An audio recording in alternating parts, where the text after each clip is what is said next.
Would you ask Ms Brown to come back in, please? Okay.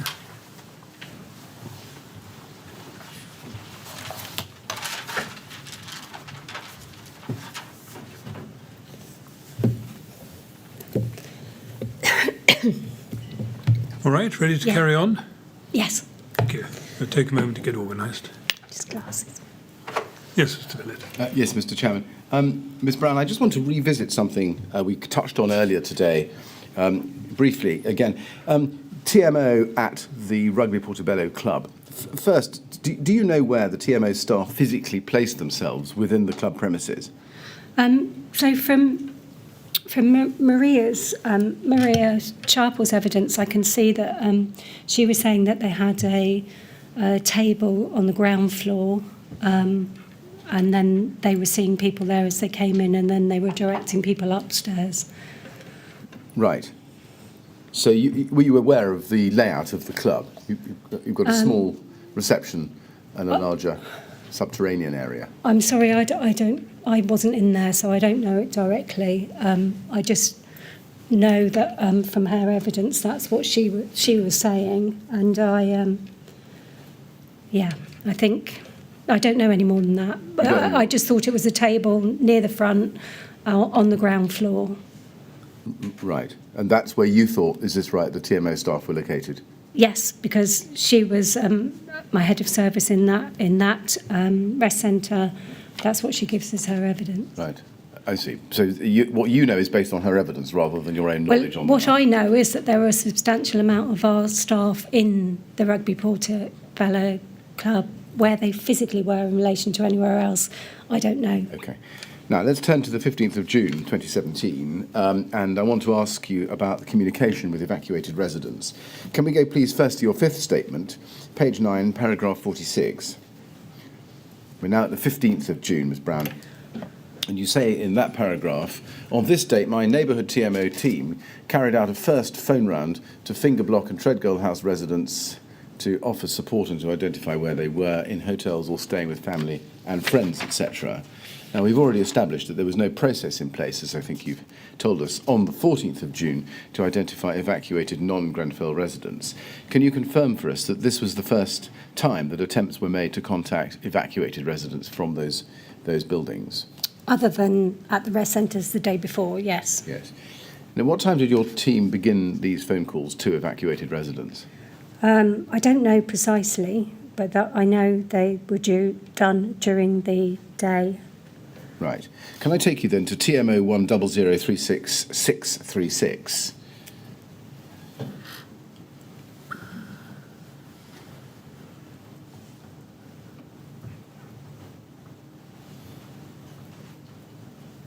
Now, this is a document. It looks like it's a script entitled Calls to Surrounding Blocks. And you've got Nicola B. and then questions. And then underneath that, main message, do you see? Which says, wanting to check where they are, we will continue to liaise with emergency services and communicate when safe to return home. You can approach the local police with ID for access in absolute emergencies only. At the moment, our priority is to check you are safe, and also, if you go over the page, and also to ensure our customers at Grenfell. Now, first, who drafted this document? I think one of the team leaders must have done. Right. Maybe Nicola, I didn't. How is the sentence ending, our customers at Grenfell, supposed to end? It looks incomplete. I wouldn't know that. Can we go back? Yes, go back a page. At the moment, sorry. Go back forward. Priorities to check. Do you know how? No, I don't know what she was intending to say. Right. What was a customer at Grenfell? A resident, for another word, a resident, tenant, leaseholder. Is that what you thought of them? Customers? Is that how the TMO regarded them? Yes. But these aren't people trading at arm's length with the TMO as people buying goods or services. Why did you call them customers? I think people, over the years, people have called residents different things. We call them tenants, leaseholders, sometimes customers. I mean, they're not customers, are they, in reality? They're residents to whom the council provides homes under a statutory obligation. Can you explain how the concept of custom ever entered into the language? I think it's a term that's been used across housing organisations over periods of time. That wouldn't be just new to us at the TMO. We had a customer strategy. It must have come from that language. Right. Was this script used for calls being made to evacuated residents on the 15th of June? So it looks like it is. It's the other page looks like it's for the walkways. Right. And if you look at page 2, the title says calls to Grenfell Tower with a similar list of questions. Yeah. And then there's a title message, and it says, again, wanting to check where they are. And then it goes on, we will continue to liaise with emergency services. At the moment, any belongings, they can go to the Westway for this. If they need any funds, then they can contact the temporary accommodation team or approach Westway Sports Centre. What is the main message in this document for evacuated residents and indeed Grenfell Tower residents? Well, why does it differ in that evacuated residents are not directed to the Westway Centre for belongings, funds or temporary accommodation? Sorry, can you just say that again? Yes, I'm afraid I garbled the question. The question is this. You can see that the two messages are different. But why are they different? Why does the main message for evacuated residents not direct people to the Westway Centre for belongings, funds or temporary accommodation, whereas the one for Grenfell does? I don't know. I don't think the intention was that that anybody couldn't receive support from the Westway from other services that were there. There was support in many ways from the Westway, so I don't think we would actually have deterred. We would have encouraged people to go there if they felt they needed the support of services there. So maybe it's just a way that it's written. And staff won't just have had these words given to them. We had daily briefings. We tried to keep everybody updated about what the key messages were. So this won't have been the only communication. Well, that may be, but on its face, it looks as if residents who'd been evacuated from Grenfell Tower were being given a different message from those evacuated from the walkways, on its face at least. Yeah. Yes. Why? Do you know why that was? No, I'm not saying that. I think we thought at this time that most of the people from Grenfell Tower would have been housed in hotels by this stage. Sorry. And beyond that, I'm not really sure why it's different. But I think we knew that was the main source of help and assistance. So. Anyone could have gone there for support and advice. Right. But if you go back to page 1, and indeed over to page 2, there's no, and that's the main message for evacuated residents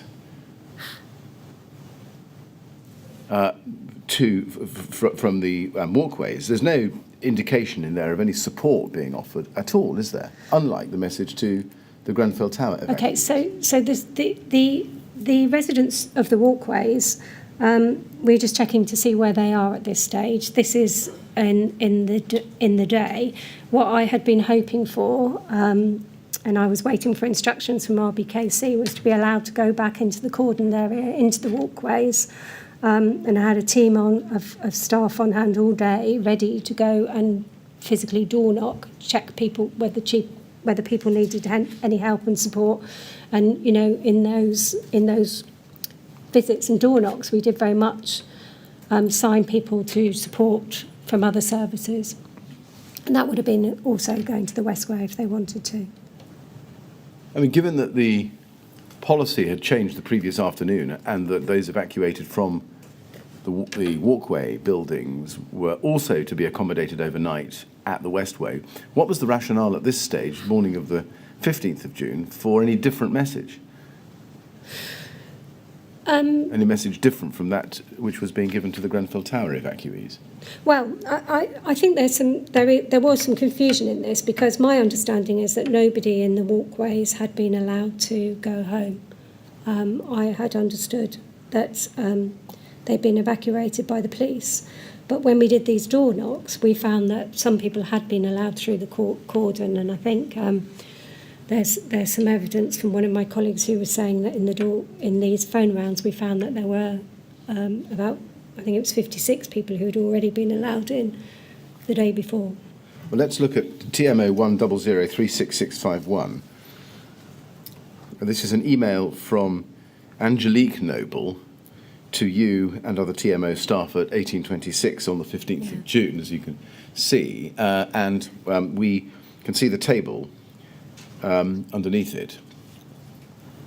And you've got the numbers at home, numbers not at home, don't know, totals for each of Hurstway, Testerton, Barrington. You see that? So yes. Some are at home and some are not at home. So does that rather make your point that not everybody was evacuated? It does. You say in your statement, let's just look at let's look at statement number 6, page 17, paragraph 58. You say that the table was produced following a call on the 15th of June to residents in walkways. And so that's the ring around you're referring to, is it? Yes. Do you know why, first, let's go back to the table if we can, please, TMO 100366651. Do you know, first of all, why the table only captures residents in Hurstway, Testerton and Barrington walks?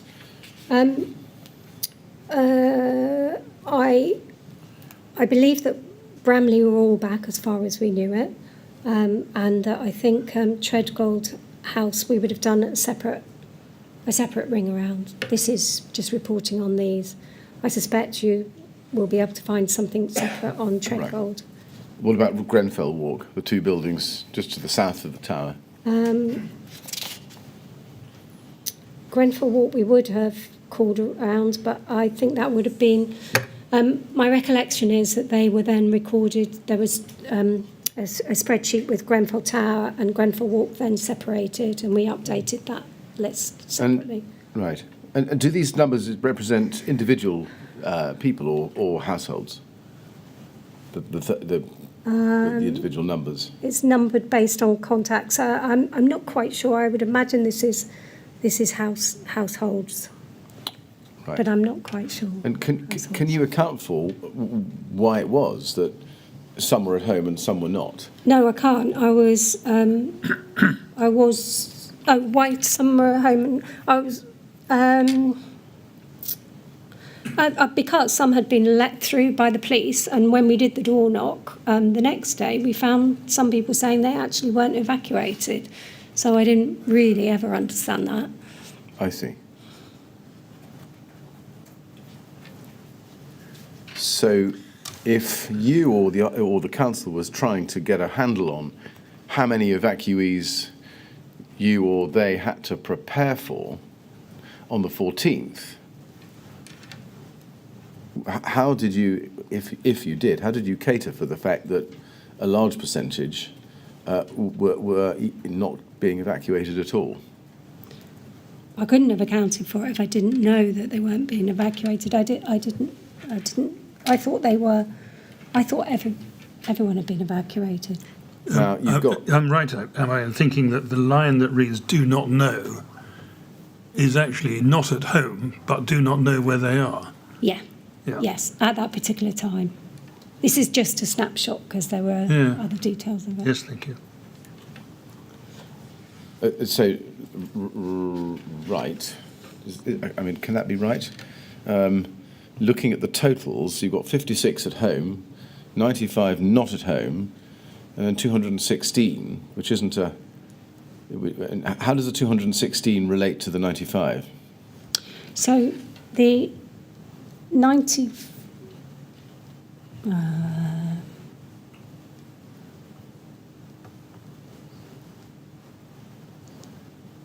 Well, may I suggest that the way it reads Oh, is I that can tell you. I'm sorry. Sorry. No, if you've got the answer, you tell us. Yes, I have. Because they're not at home, because we know they're either at the West Day or with relatives and with in temporary accommodation, and the others we just didn't know at all. Right. So you've got people you know to be at home, Yeah. people you know not to be at home, but you know where they are, and Yeah. people whom you don't know where they are. Yes, that's right. But assume you do know that they're not at home. Is that right? Yes, in that we've called, and we do know they're not at home. Yeah. Well, we think we know they're not at home, I have to say, because, we made calls and people may or may not have been home. We did visits and people may or not have been home. So it was actually, a picture that was quite difficult to work out. Now, can we then go to your sixth statement again, please, paragraph 57, page 16 in that statement, and you say there, at the foot of the screen, my recollection is that a similar spreadsheet to that used to record residents who were missing and safe was created for the team leaders to document the conversations they had with non-Grenfell residents. This captured issues in relation to the property and included names and addresses. Turn the page. Names and addresses, and whether the residents were in a hotel or not. And did that process, just pausing there, did that process start on the 15th of June? Yes, I believe that it did, yeah. Now, if we go, please, to Kieran Singh's second supplemental statement. This is at TMO 00894410, page 4, paragraph 4A. We can see, it addresses how the list for walkway residents was developed. And he says, in 4A, this list, which is what he's referring to, was based on the Finger Blocks tenancy list. The information would have been extracted and downloaded from Capita, although I am unsure who would have done this. And he continues at 4C, this document could not have been updated prior to the fire as it was not in existence. The data was extracted from the TMO system and the list was created post-fire. However, as above, tenancy changes within the Finger Blocks would have been updated on the system as and when new information was available or when tenancy information had changed. The process was that tenants would inform customer service centre or their neighbourhood officer who would update the system as described above. Does that accord with your understanding of how the list was formulated? Yes. As with the safe and missing list for Grenfell Tower residents, presumably you would accept that the accuracy of the information within the list was based only on the information recorded on the system, based in turn on what the TMO had told the TMO. Yes. The tenants had told the TMO. Yes. Yeah. Did the TMO have a system at all in place to review and update those records regularly, whether or not they've been told it by tenants? We had and we have covered this in previous evidence, we did have a tenancy check process, and we also had our CRM system, which we used when people called the customer service centre. And as I've said, that was used to review tenant information on the first page. Now let's look further into the detail. Can we go to TMO 100366665? TMO 100366665. And what I'm showing you here is an example of the spreadsheet that was used to record information from the calls. Am I right? Yes. In relation at least to the finger blocks. Now, if you go to column L on the right-hand side of the screen, and the rows highlighted in red, and scroll down the spreadsheet, you can see a number under L, if you go very slowly, in red, pausing there, row 32, number not valid, message left something, number not available, no VM facility. I think the second one says message left on VM, voicemail. Yep. Etc. And you can see the kinds of difficulties. Is that because the records that the TMO held for residents were not up to date? No, it's because the red is please mark red to enable if unable to contact, so we're highlighting. We haven't got hold of them. It may be because the information was not up to date. They may not have given us a new phone number, or it may just have been that we couldn't contact them at that particular time. Yeah. We would have tried again. But I think you accept that it would include a change of data. The reason for not contacting or being able to make contact. It may have been, yeah. And let's go to another example. TMO 100342888. Now, what I was showing you was finger blocks and Treadgold and Bramley. This, if we go to the next one, TMO 100342888, please. This is it. This has two tabs, finger blocks and Treadgold and Bramley House. Do you know why there were different spreadsheets? Sorry. I don't know why there's not a difference between fingers and finger blocks and Treadgold separately. They're just three separate blocks. Sorry, let me just compare this with the previous document we were looking at. If we go back just for a moment to TMO 1003665. Yeah. So I think this is separated blocks. So this is people being given. Right. So this is, I think, one. Is this the full block list? So, full finger blocks, this one? This one I'm showing you is called Sheet 1. Yeah. And has got... it's the full walkways. It's the full walkways, yeah. Correct. The second one I was showing you, let's go back to that, TMO 100342888, has got finger blocks and Treadgold at one tab and Bramley at another. My question is, why were there different spreadsheets? I think Kieran explains this in his evidence, in that we were allocating certain blocks, certain properties for individuals to ring around. That may be why they're separate. Right. So is it right that TMO staff were populating different spreadsheets with updates from their calls with residents? No, so they were excuse me. they were amalgamated into one spreadsheet. So I don't think that they were. They were completing them individually, and then they were put into a document, as I understand it, so that they could be responsible for inputting the data.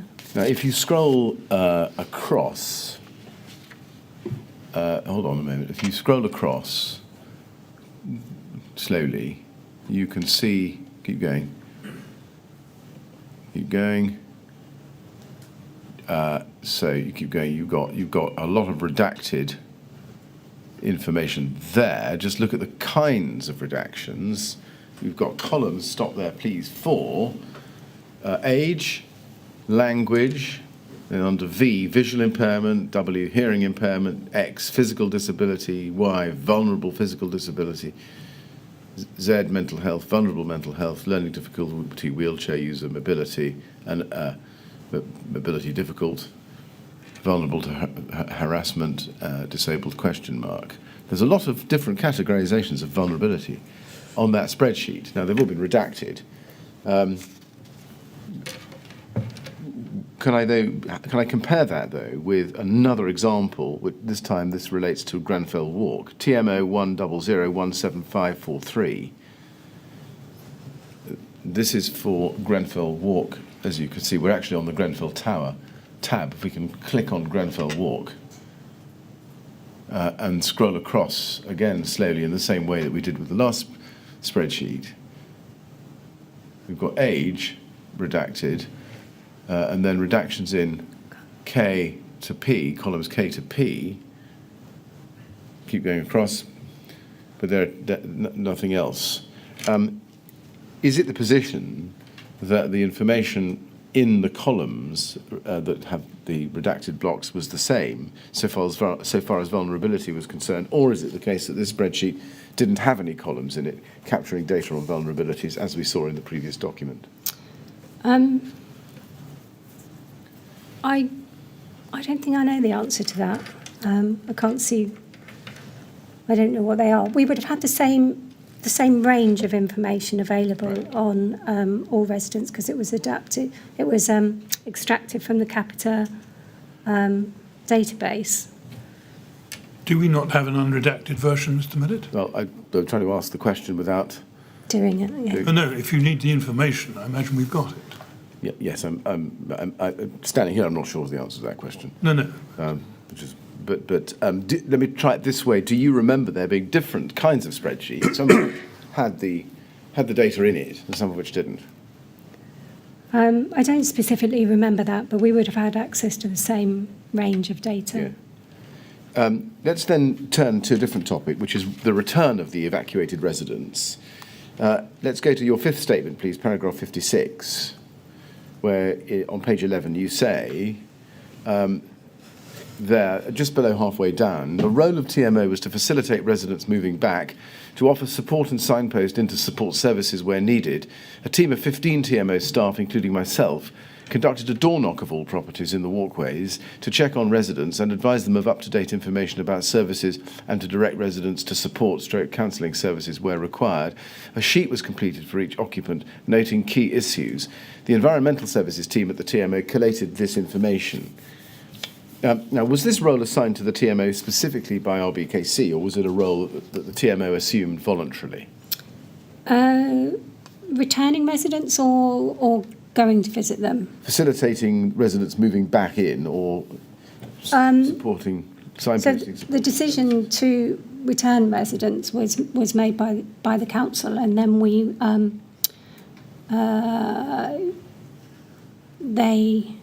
took the role in leading on visiting residents as a result of that. How it came about was all RBK decision to return residents to the yes, walkway. but my question was a bit more focused. Sorry. Perhaps I'll try it differently. Where you say the role of TMO was to facilitate residents moving back, was that a role that the TMO assumed voluntarily, or was it a role imposed upon, politely perhaps, by the council? Upon TMO? I'm finding it difficult to answer that question because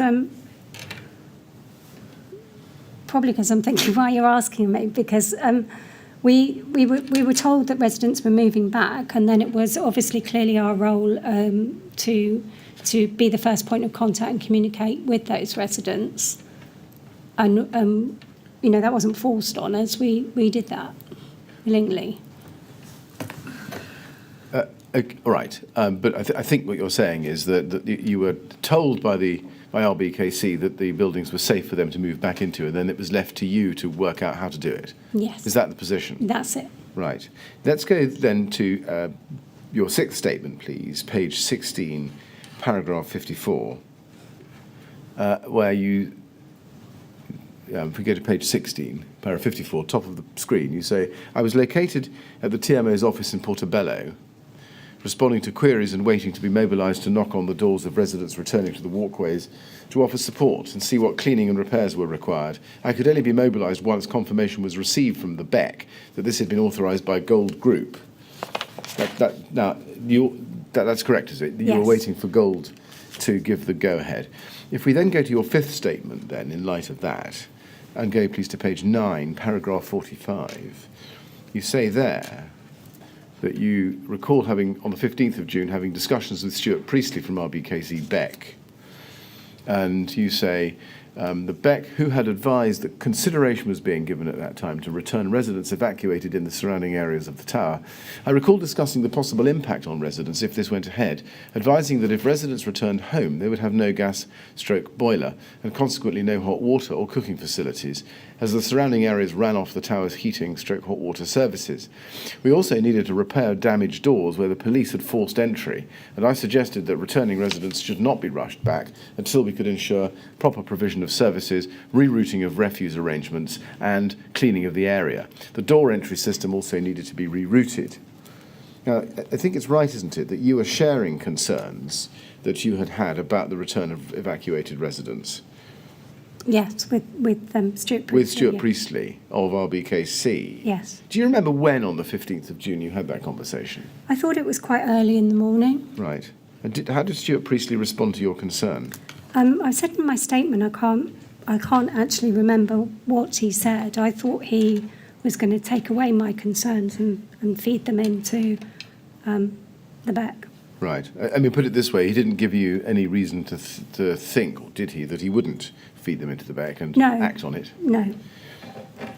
As far as you were aware, was RBKC taking any steps to address these problems, such as absence of hot water, gas, or was this simply left to the TMO to address? So it was left to us to address initially. All of those issues were. And then I think London Gold became involved in some of those issues later on. But initially, yes. Now, in paragraph 48, if you go to the bottom of the page, you say, at approximately 8 p.m. on the 15th June, I was contacted by the Beck and asked to meet Police Inspector Bean at the Kensington Leisure Centre to inspect the finger blocks. What was the purpose of that inspection? Do you remember? Well, it says in the rest of this paragraph to check if there are any areas that needed boarding up before residents moved in. That's how it was presented to me. Right. And who was it at the Beck who told you or asked you to meet Police Inspector Bean? I can't remember who asked me, but they gave me the name and the contact details. And I think you say also that you were advised that on the inspection, the intention of the Gold Group was that the finger block residents should be returned as soon as possible, yes? Yes. Yes. By Gold Group, did you understand that to mean RBKC Gold? At this time, yes. Yes. And you say at this time. This is at 8 p.m. on the 15th of June? Yes, yeah. Right. RBC. Had anyone told you about what arrangements were being made with London Local Authority Gold? No, I didn't have any awareness of that at this stage at all, I don't think. Now, you go on to say in paragraph 48, as I think you've already captured, at the very foot of the page, as follows: I repeated my concerns about it being premature due to the lack of gas, heating, etc., doors needing securing.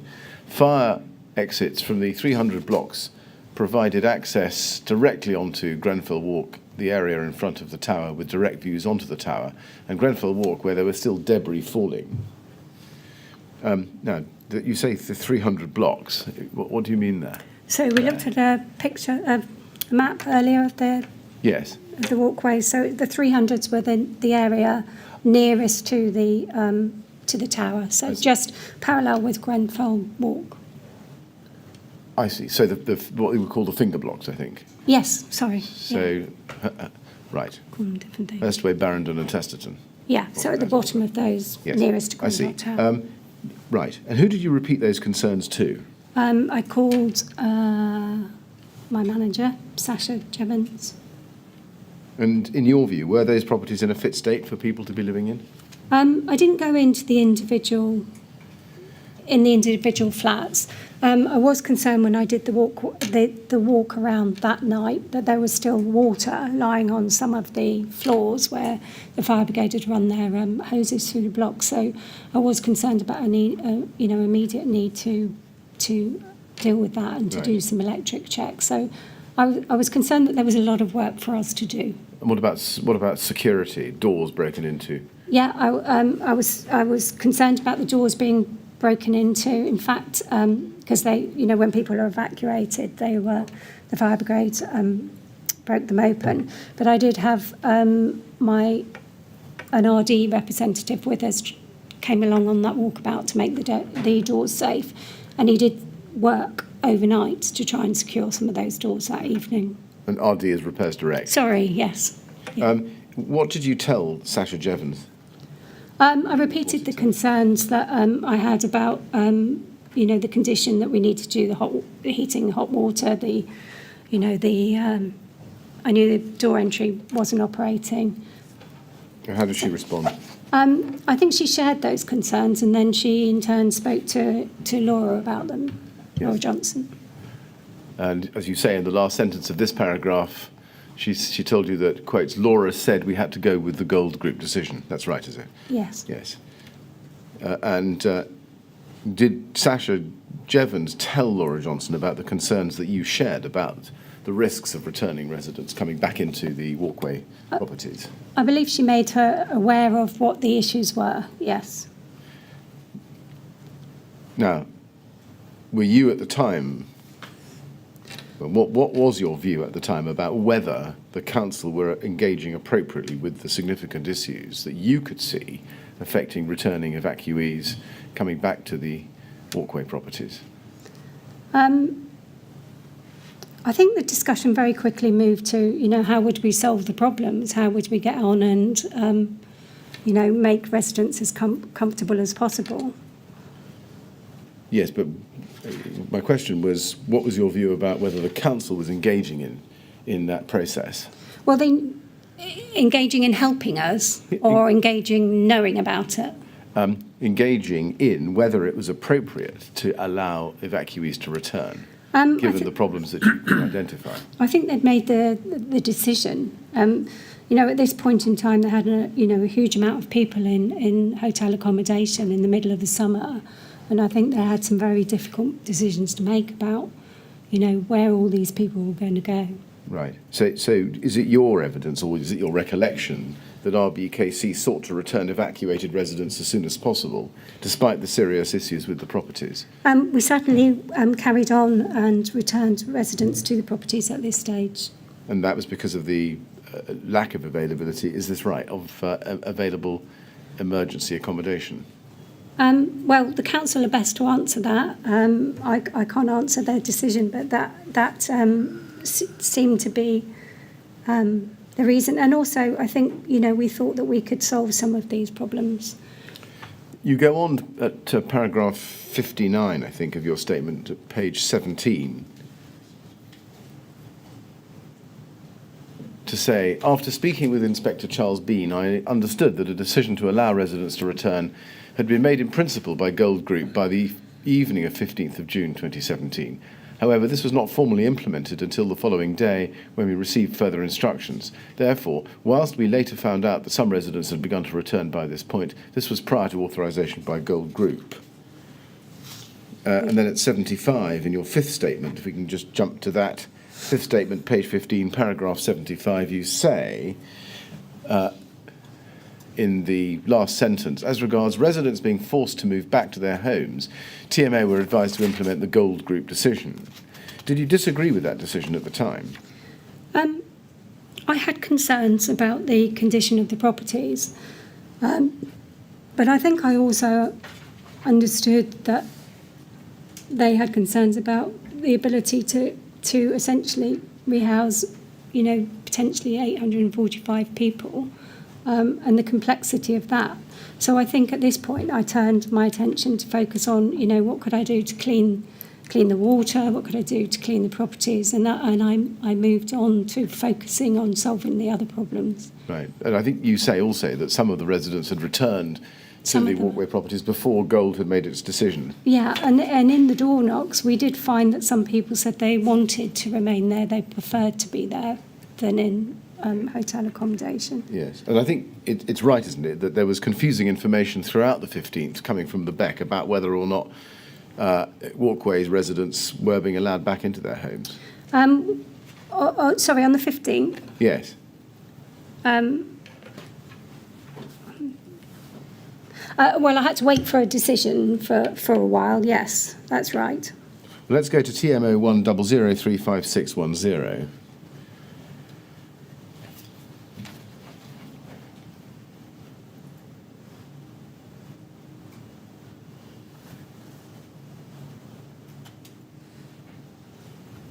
This is a document headed Draft 19/9, Summary of Actions Taken by Neighbourhood Team Teresa Brown, Wednesday 14th of June.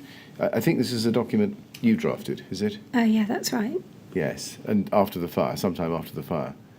Yes? Yes. And am I right that it was drafted by you on the 19th of September? Is that what the 19/9 signifies? That feels quite late to have drafted it, but possibly. At any rate, it's not a contemporaneous document. No, definitely not, no. Now, let's go to page 5 in it, please. Penultimate paragraph on page 5. It says, confusing info from the Beck throughout the day about when the Finger Blocks residents were being allowed back into their homes. A team was available in the office all PM to be mobilised to go on site and knock on the doors of residents returning to the Finger Blocks to offer support and see what cleaning/repairs were required once confirmation was received from the Beck. And then you go on at 8 PM I was telephoned by Rebecca Blank from the Beck and advised to meet Police Inspector Charles Phil Bean on site. Now, so that puts it on the 15th of June, yes? Yes. That's correct, is it? So looking at this document, your reflection a few weeks or perhaps months after the fire was that there was confusing information from the Beck throughout the day about when the finger block residents were being allowed back into their homes. Yes, as I'd said in my previous evidence, something we've covered earlier is that, I had staff ready to go to the finger blocks earlier on in the day, but we didn't get permission that day. We, the first contact I had really was around this 8 p.m. and then that decision had been made, but we weren't authorised to go until the next day. Yes. Now, we've had evidence from a number of evacuated residents who didn't know whether they could return home or what they should do, and indeed some say that they tried to go home but were turned away. First, did you know that? I have. We obviously picked that up from the Westway that some people had tried to go home and had been told that they couldn't. And I think, that was a pattern that happened over a few days. There was misinformation sometimes from the police about whether people could go through the cordon or not. And was that confusion because of confusing information being communicated to them about when they could go home? Well, I thought that, the decisions were being made by the council, not by ourselves, in terms of who could return when, at what time. So I assumed that the council, within the Beck were obviously involved in these discussions, and through Gold Group were informing other people, the police in particular, about what was happening, at what stage. I wasn't involved in the decision making, but that's my assumption that they would have told the police what was happening. Right. I mean, looking at this now, it suggests that there was conflicting information all day about timing when the finger block residents could go back. Is that right? Yes, I think so. I mean, yes, that's what my evidence here. It doesn't change in my statement. It's I was waiting for the instruction. It wasn't clear. Right. And just to be clear now, was it not clear that they could or couldn't go back, or just they could go back, but the timing was uncertain? At this stage, until 8 p.m, I didn't know that they could go back officially. Sorry, that took us a while, didn't it? I'm sorry. I didn't know till 8 o'clock. Right, I see. And you say you had a team of staff on standby all day to do a door knock. Did you or your team actually do any door knocks on the 15th of June? No, because we weren't allowed in the cordon until we were given permission by the local authorities to do that. We weren't allowed through. So I had Kieran and Nicola had gone to site in the morning, but they weren't allowed through the cordon. And I think you tell us in your fifth statement of paragraph 51 that you left site about 10:30 or 11 o'clock on the 15th of June. Yes. Yes. Turning then to the 16th of June, you say in your fifth statement, paragraph 54, and no need to turn it up, that a decision to allow residents to return to Treadgold House was made at 12:30 p.m. on the 16th of June, yes? Yes. Yeah. Yes. And shortly after that, it's right, I think, isn't it, that the decision was made that residents in Barrendon Walk, Testerton Walk and Hurstway Walk, except numbers 501 to 562, were allowed to return home, yes? That was the instruction from Beck, yeah. That was the instruction from the Beck. Right. Do you remember who it was in the Beck who was giving that instruction? There was an email round from that. Was that somebody, Oliver? Let's look at, we may see it. Let's look at it. TMO 00894-201. And this might be the email you're referring to, and if it isn't, please correct me. TMO 00894-201.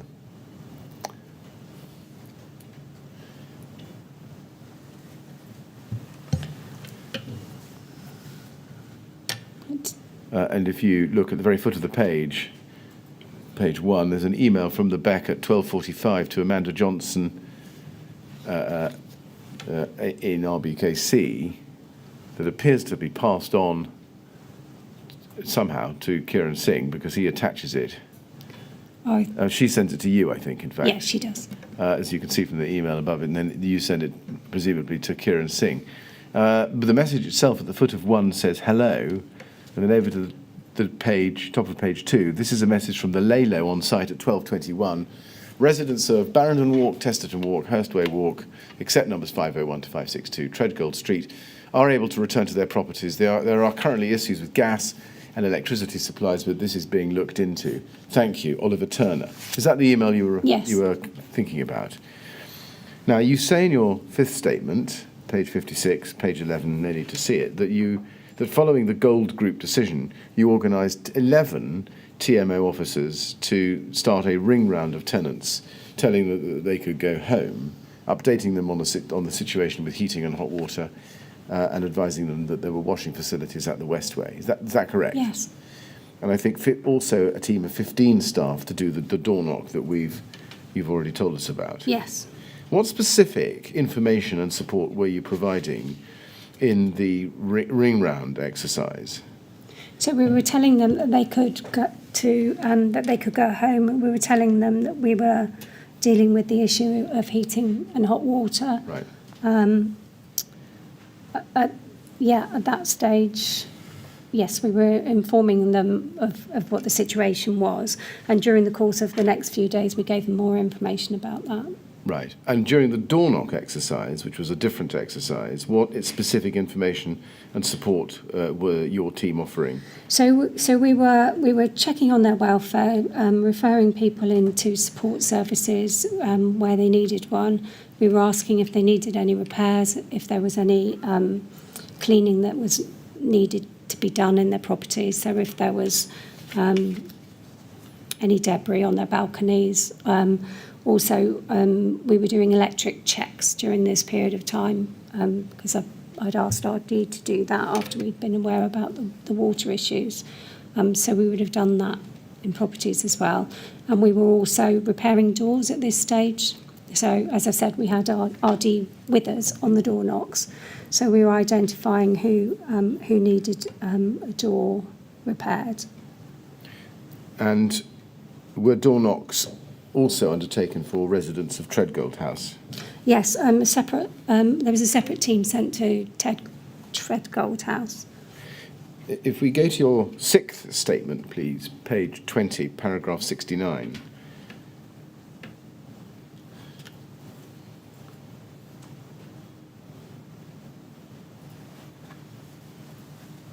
You say a door knock sheet was completed for each resident, noting key issues found. These were then provided to the Environmental Services team, who I believe collated them into a spreadsheet. And I think you've given us some examples of this. Let me just show you one or two. First, TMO 0089125. TMO 00894 125.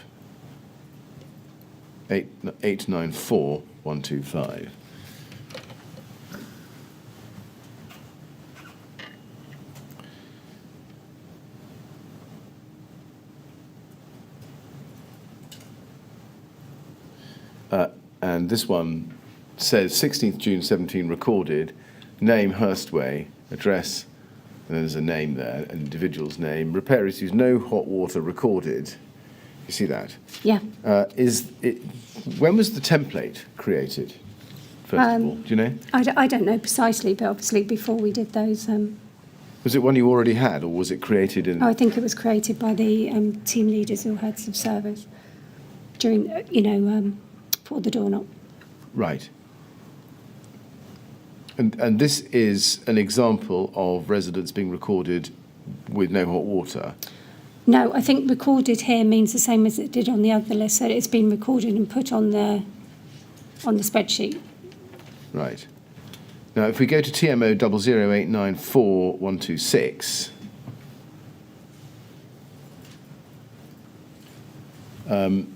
this is,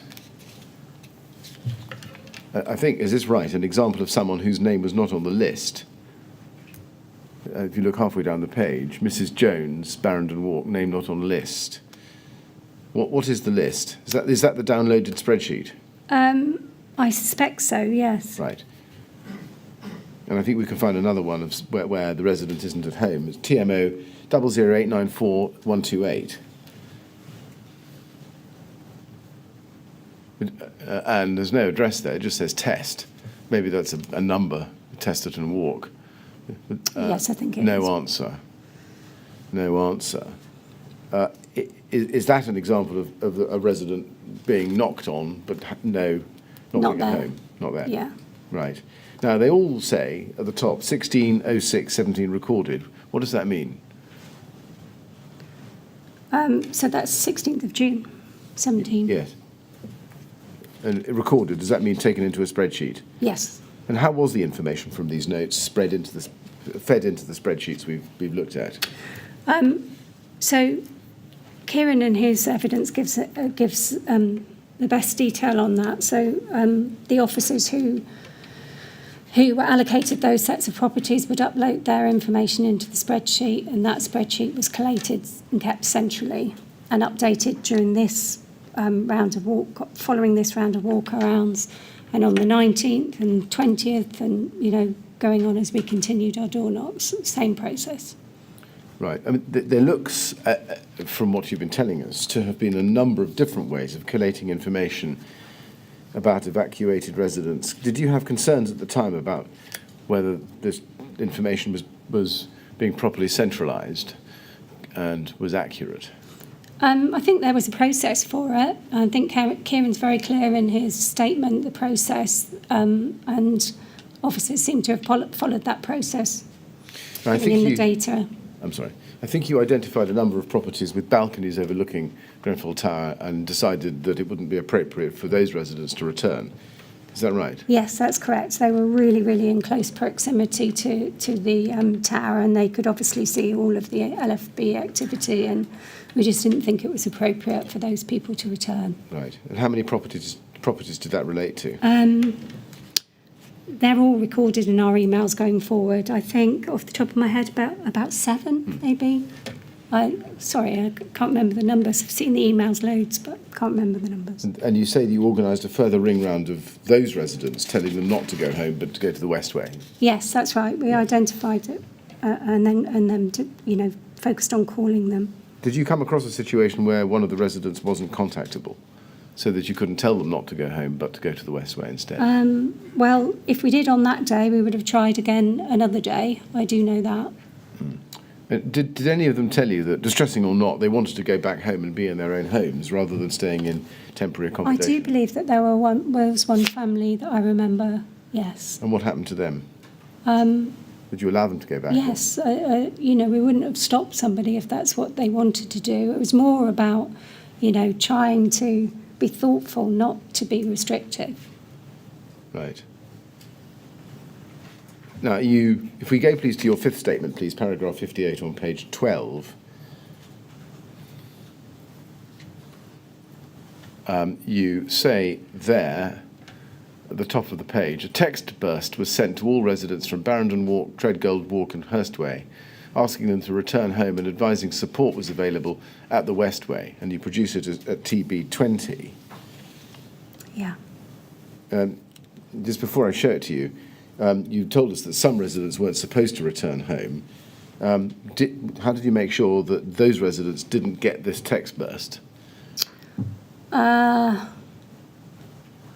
don't know. I didn't send the text burst. I wasn't involved in it. I don't know how they isolated those people. Right. And then if we look at TB20, which you refer to as an exhibit, it's a TMO 00869949. Subject, text burst message for review. We have been made aware that you can return to your home. We are sorry you may not have a hot water or gas supply, and so may choose to continue to stay with friends or family or in the resource centre. Thank you for your patience while we work to reinstate services. Who drafted that text burst? Do you know? I'm not sure who drafted it, but I know that Sasha Jevons was involved in the final version. Did you see it before it went? I can't remember if I did or not. You tell us, I think, in paragraph 75 of your sixth statement, that the resource centre referred to here is a reference to the Westway Centre, yes? Yes. Yeah. How are residents supposed to know that resource centre was the Westway? I don't know, but that won't have been the only method that we communicated with residents. 2 residents through. Why not say Westway Centre and give the details, the address, the phone number? So we're very restricted on text messaging on which, how many characters you can have, but we could have said Westway instead of the other word, but... Right. I mean, was that the problem, that there was a technical limitation on how much information you could put in a text burst? Yes, that's always the case. Why, and exactly why they weren't always appropriate to use, because it's quite difficult to communicate messages in small. And what provision was made for those people who may not have had access to their mobile phones, or for whom the TMO had incorrect numbers, so that they didn't see the text burst? So we were doing visits as well, and I believe also that the council definitely seen examples of this, that they called round people in hotels and told them to go back to Treadgold. So there were other ways in which people were communicating. Right. Is it right that the text burst on the 16th of June was the first time that this facility had been used by the TMO to communicate with residents? I believe so, yes. And why was consideration not given earlier to using it? Because I think we try to communicate personally, which we felt would be more appropriate than sending a general text to people, given the circumstances. Can we go to TMO 00869939 next?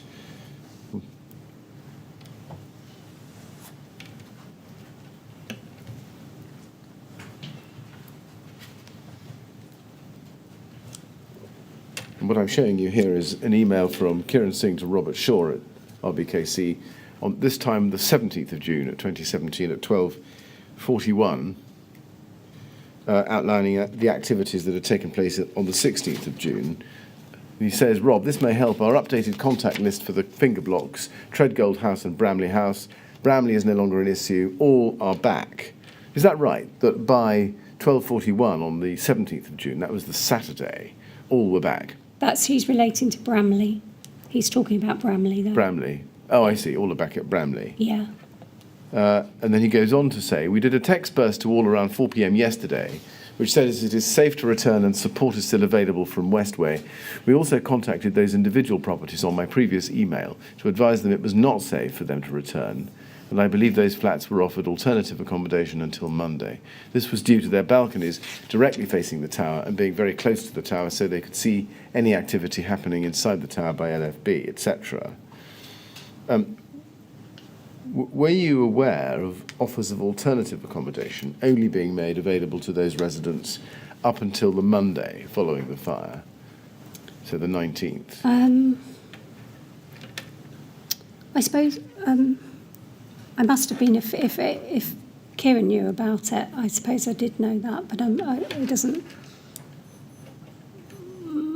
I'm not entirely sure, because obviously, all the allocation of temporary accommodation was made by the council, so the details of that I'm not entirely sure of. Right. And in the next paragraph, he says, there are a number of properties at Treadgold where we have replaced locks, doors, and who we have been unable to contact to pass over the keys.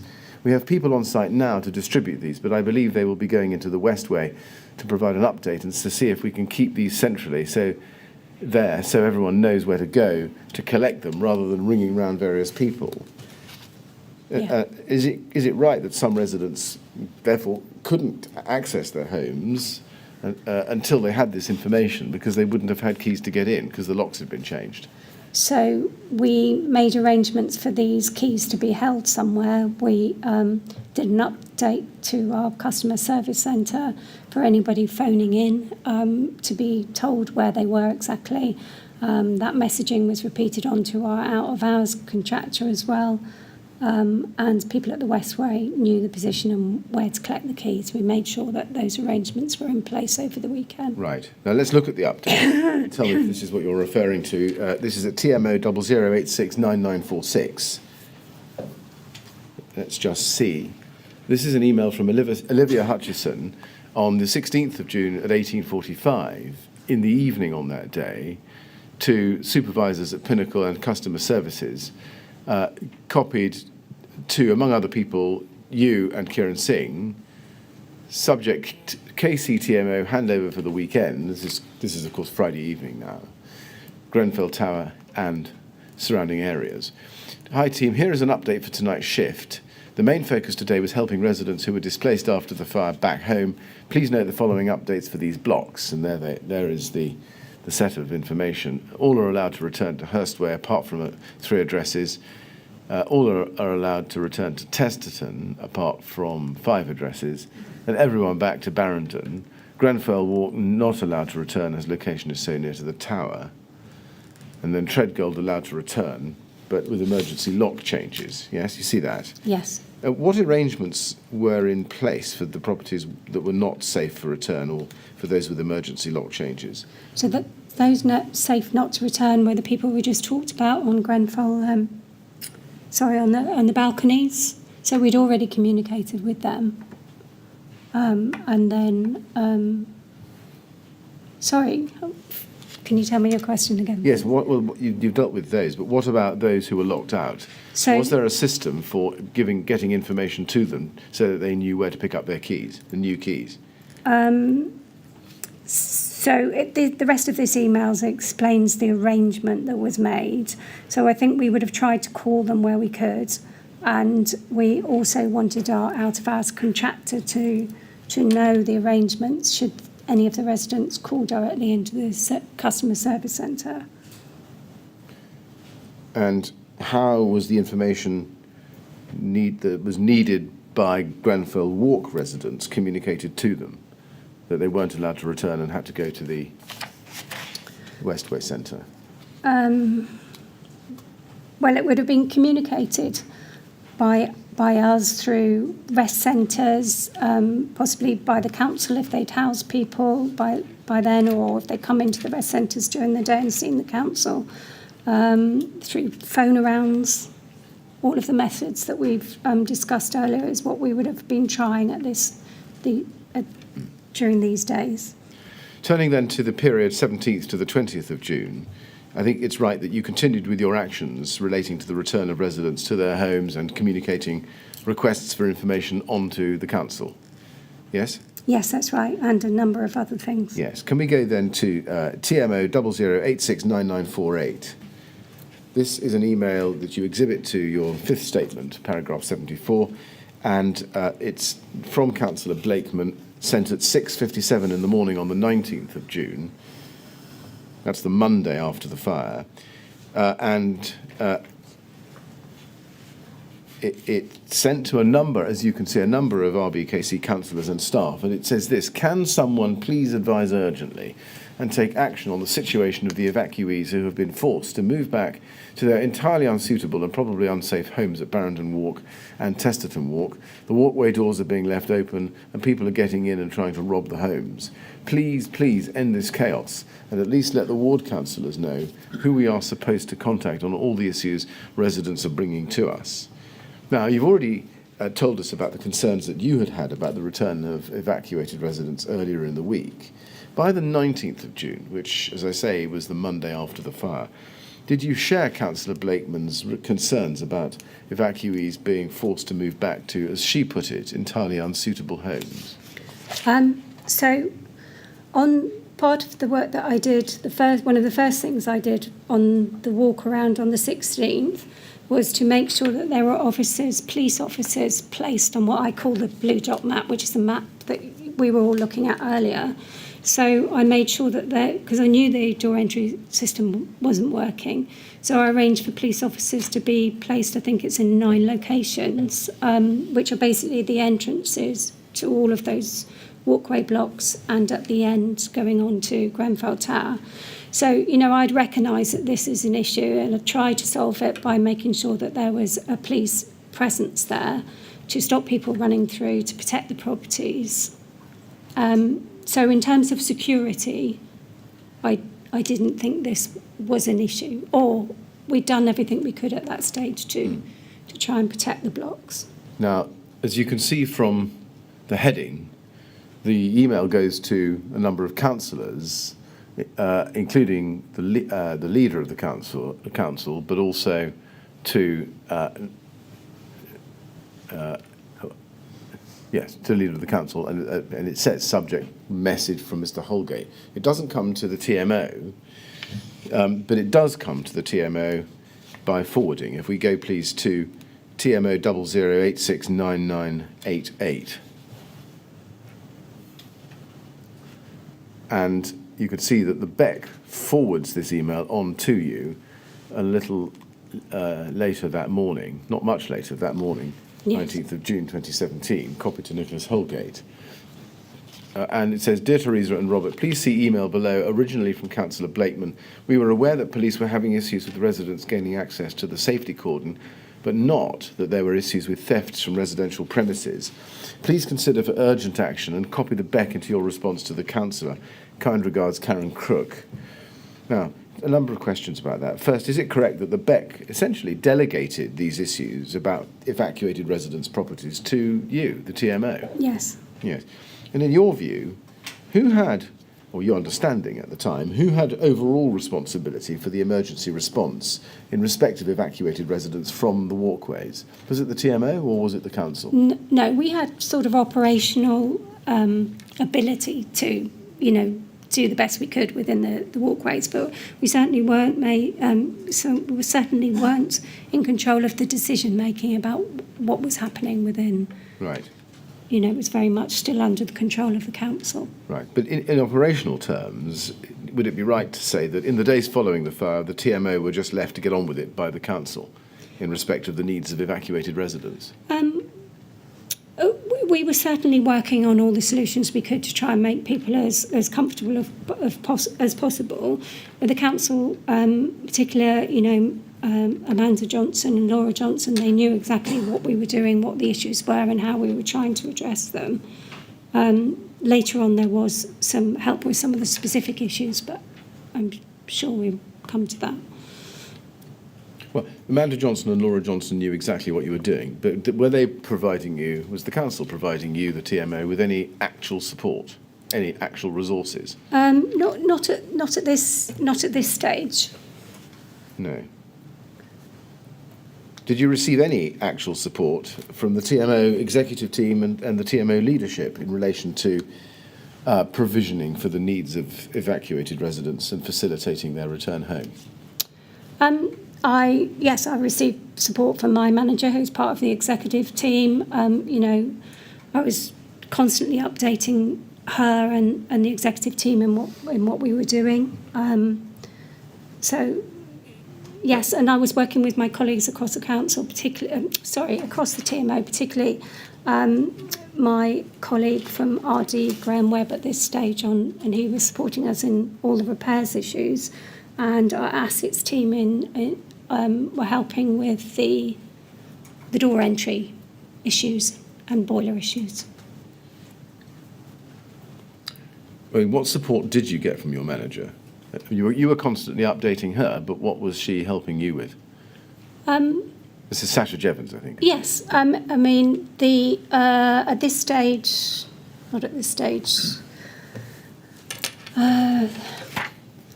She was constantly on the end of on the end of the phone so that I could talk to her about any concerns that I have. You could see earlier on when I was concerned, when I was in the walkways, I called her.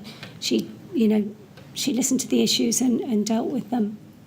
Now, just two more questions before I suggest a break to the chairman. But when John Barradell of London Local Authority Gold took over the response to the fire on the afternoon of the 16th of June, the Friday afternoon, as is well recorded that he did at that time, who did you understand to have overall responsibility in respect of evacuated residents? Was it the London Gold response team, or was it still the council? At this stage, I'm not sure I knew that on the Friday. I don't know if I knew that. Are you aware, or were you aware at the time of London Gold providing any support to you, the TMO, in respect of evacuated residents in the 7 days, or 5 days perhaps, from the 16th of June after the fire? I think the only way I recall that their involvement at this stage was in terms of voids. identifying any void properties, and my colleague Graham led on that, liaising with London Gold on that matter, but I wasn't involved in that. I was copied in, but I didn't lead on it. Very well. Mr. Chairman, is now a convenient moment for the break. Yes, thank you very much. Well, we'll take the afternoon break now. Ms. Brown, we'll come back at 3:30, please. And as before, please don't talk to anyone about your evidence while you're out. Thank you. Thank you very much.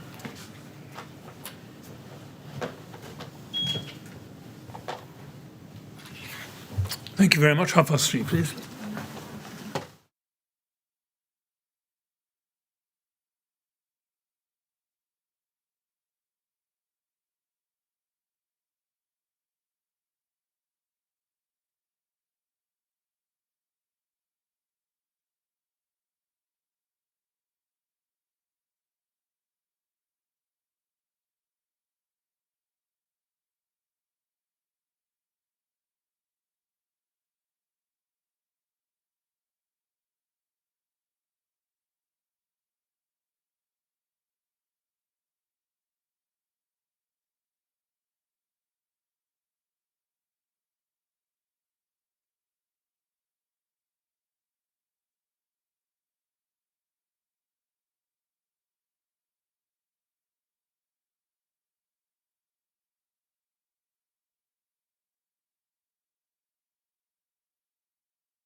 he going to sit down? Oh, yes. Would you ask Miss Brown to come in, please? Okay.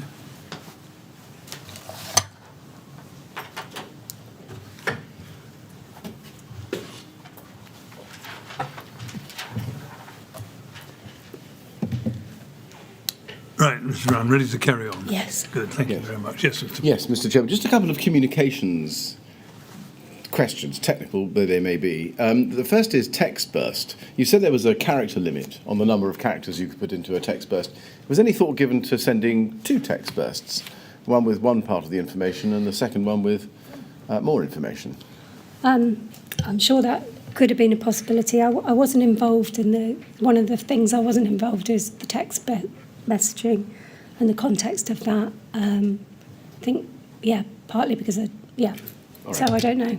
Now, the WhatsApp group you referred to, first, do you remember when it was set up, who was on it?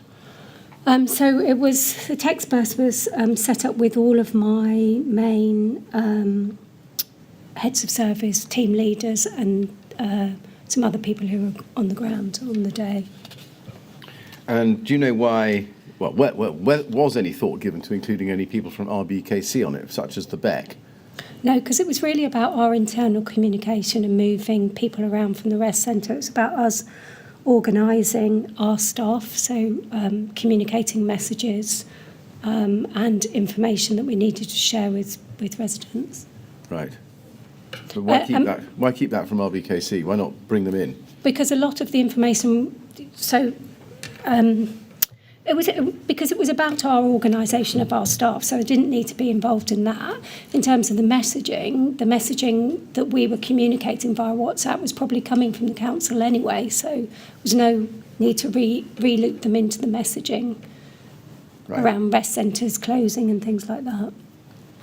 Now, coming back to the 19th of June, it's right, I think, that you and your team members took part in a second door-knocking exercise on the 19th, the Monday, yes? That's correct. And if you go to your fifth statement, please, page 13, paragraph 69, you say that was to see if more residents had returned. We just go to that. Yes. Fifth statement, page 13, paragraph 69. You say, to see if more residents had returned and giving advice and checking if anyone needed repairs. Now, is it right that a number of residents had still not returned home, even as late as the 19th of June? Yes, I think that's correct. And what was keeping them away? Well, I don't know. It would have been their decision at this stage whether they came home or not. We had been calling them and visiting them. Some were in hotels, so they would have, been rehoused. It would have been their choice.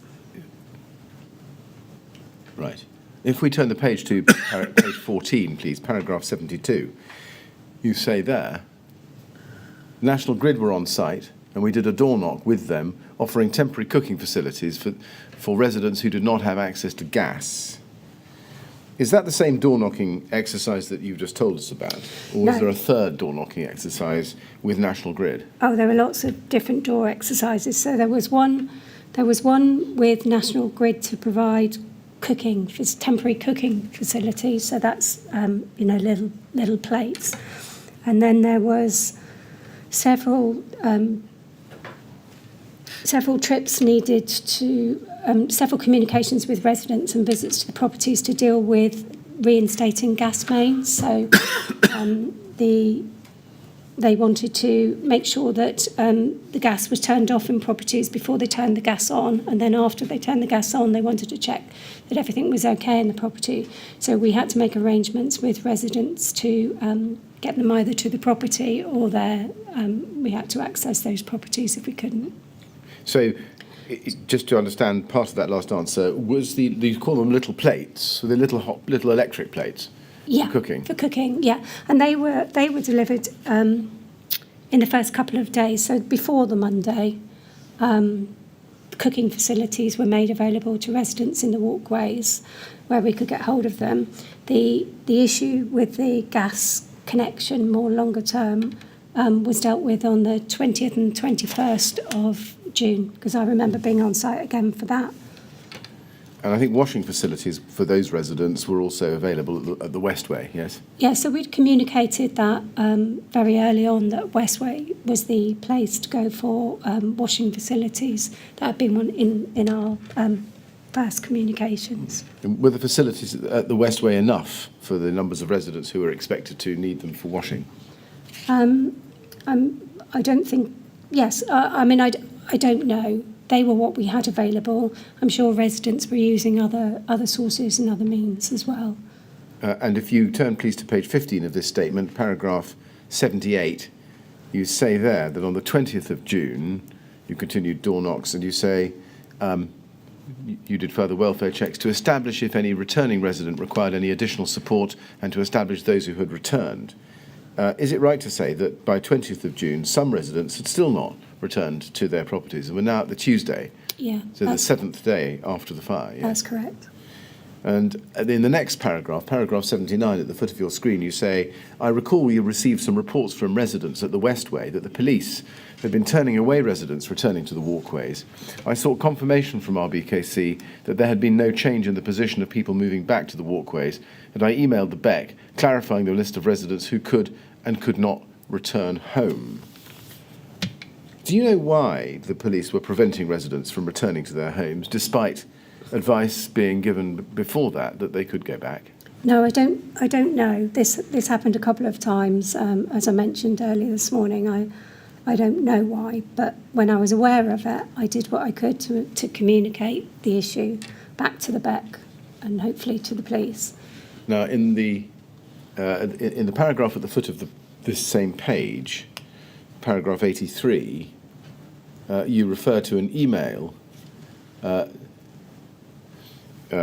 sent from Robert Black to Nicholas Holgate that you're copied into at TB42. Let's go to that. It's at TMO 00869927.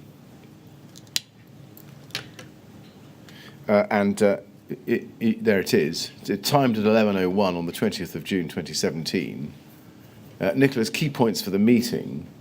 And if you look at item 4, it says finger blocks.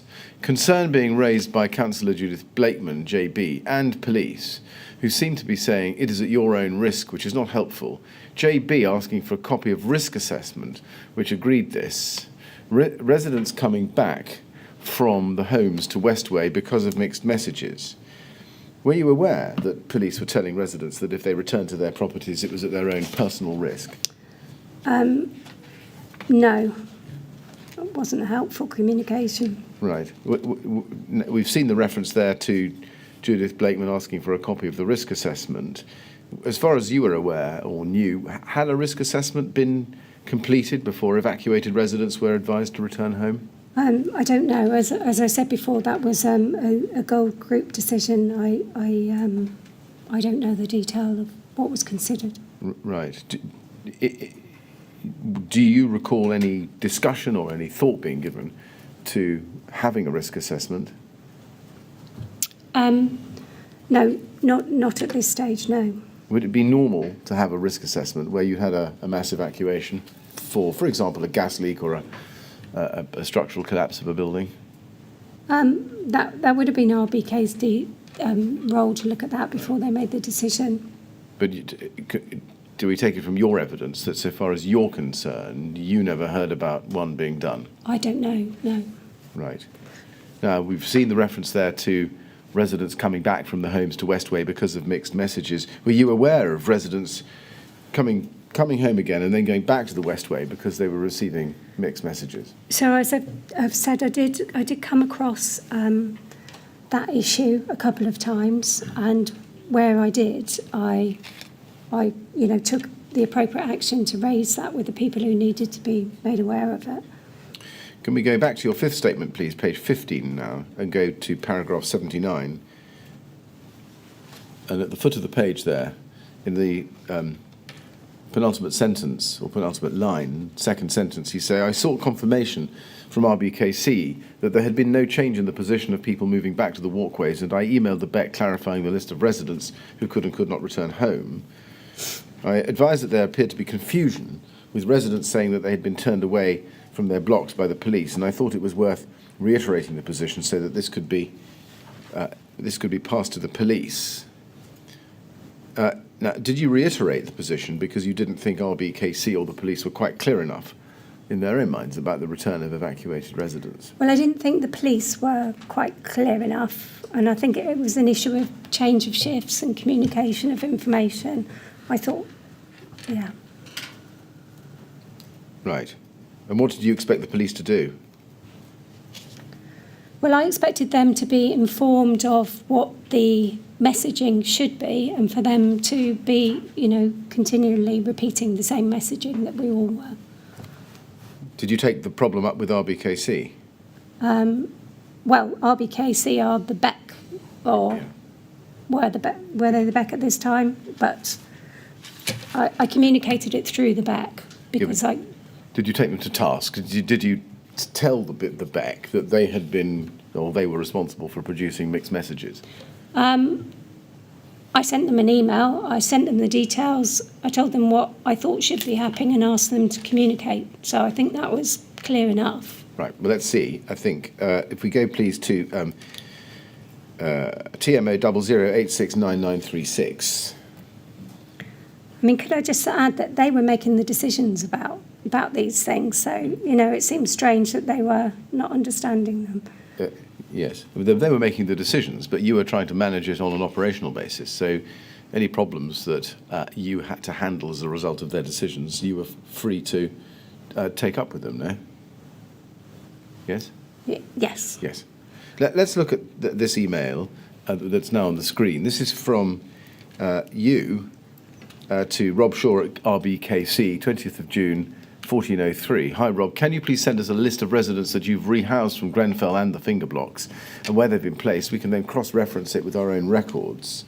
Now, by rehoused there, did you mean provided with emergency accommodation? Yes, that's what I mean. And was the purpose of this exercise so that you could identify any residents that had not yet been accommodated and had not yet returned to their own homes? Yeah, this is how I described earlier as continuing to look at those lists to make sure that, they were up to date and we had, people accounted for, knew where they were. And let's go then to TMO 100355589, which is a long document, but if we go to page 17 in it, this is an email from you to Rob Shaw of RBKC at 1403.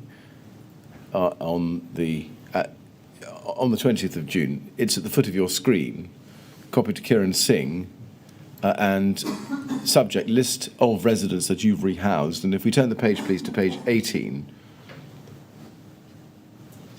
you say, hi, Rob, can you please send us a list of residents? And it's the email we saw before.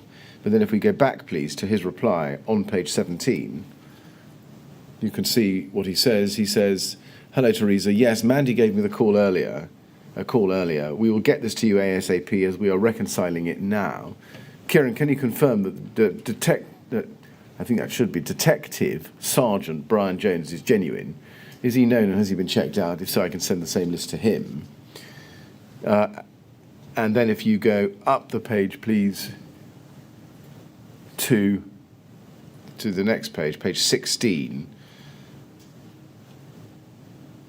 halfway down, Mandy Warrior responds to Robert Shaw the next day, 20th of June at 10:59. Hi, Rob, I'm sorry to harass you, as I know you are extremely busy. The police are looking for the temporary accommodation list, Grenfell, to check the police missing list, as 2 people yesterday were located in a hotel.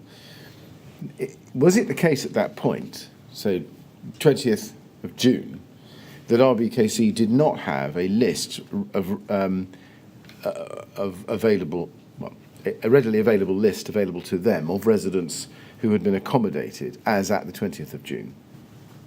So they would have had a list of people that they had accommodated. We're just trying to cross-reference it with our lists.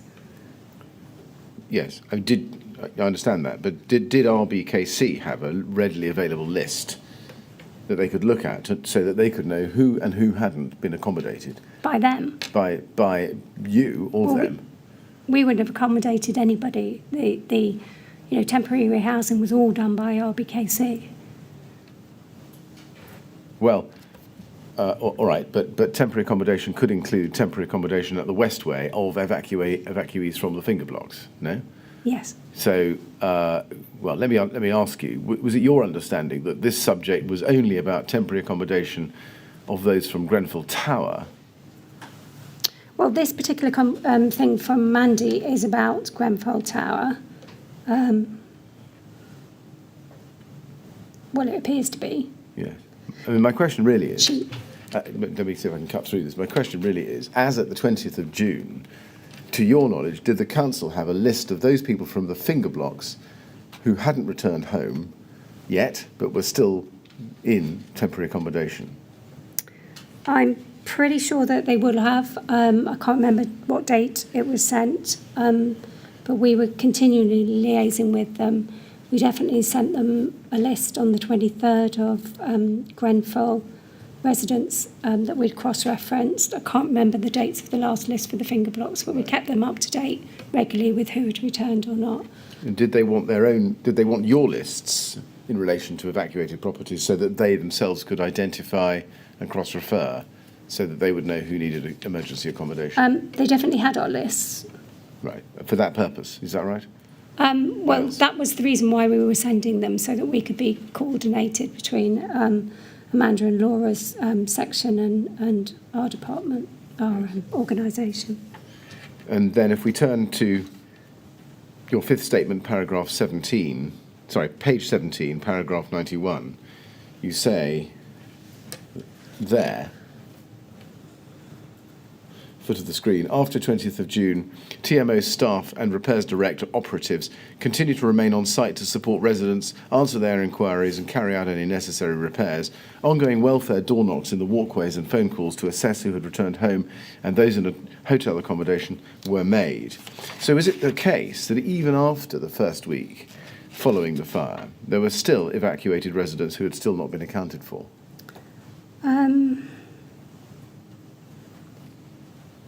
I'm not sure whether this was more about welcoming them back if they came out of the hotels and returned to the properties by this stage. People didn't all return immediately. Some people never returned, and some people returned a week or two later. So it was, it was a changing climate. Right.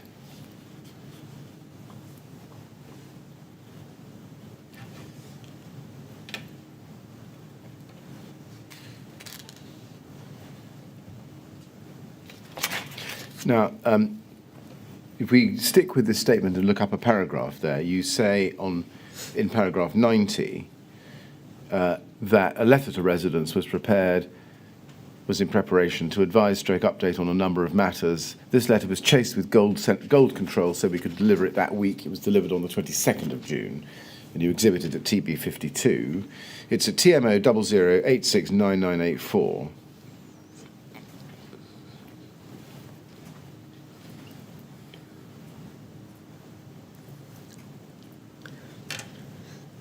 TMO 00869984, and it says, for residents at Hurstway Walk, Testerton Walk and Barrington Walk, update following the fire at Grenfell Tower. And you can see at the foot of the screen that says 22nd of June 2017. Do you know who drafted this document? I think our comms team drafted it.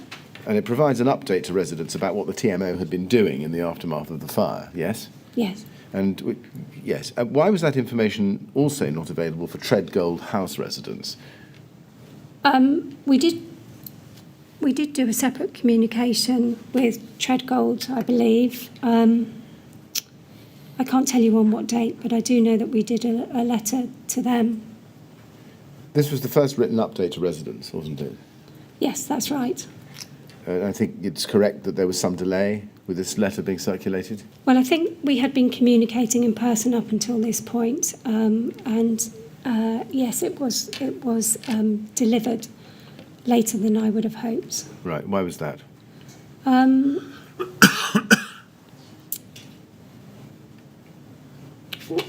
not quite sure. I got confused in the statement you've just referred to because I said that was a gold group that delayed it at that stage. They definitely had to sign off all our future correspondence, so there were delays in that process. But I think this was just done by us internally. And yes, it did take longer than I would have liked, but we were communicating separately before this time. Right. You said that Gold Group had to sign off on all our future correspondence.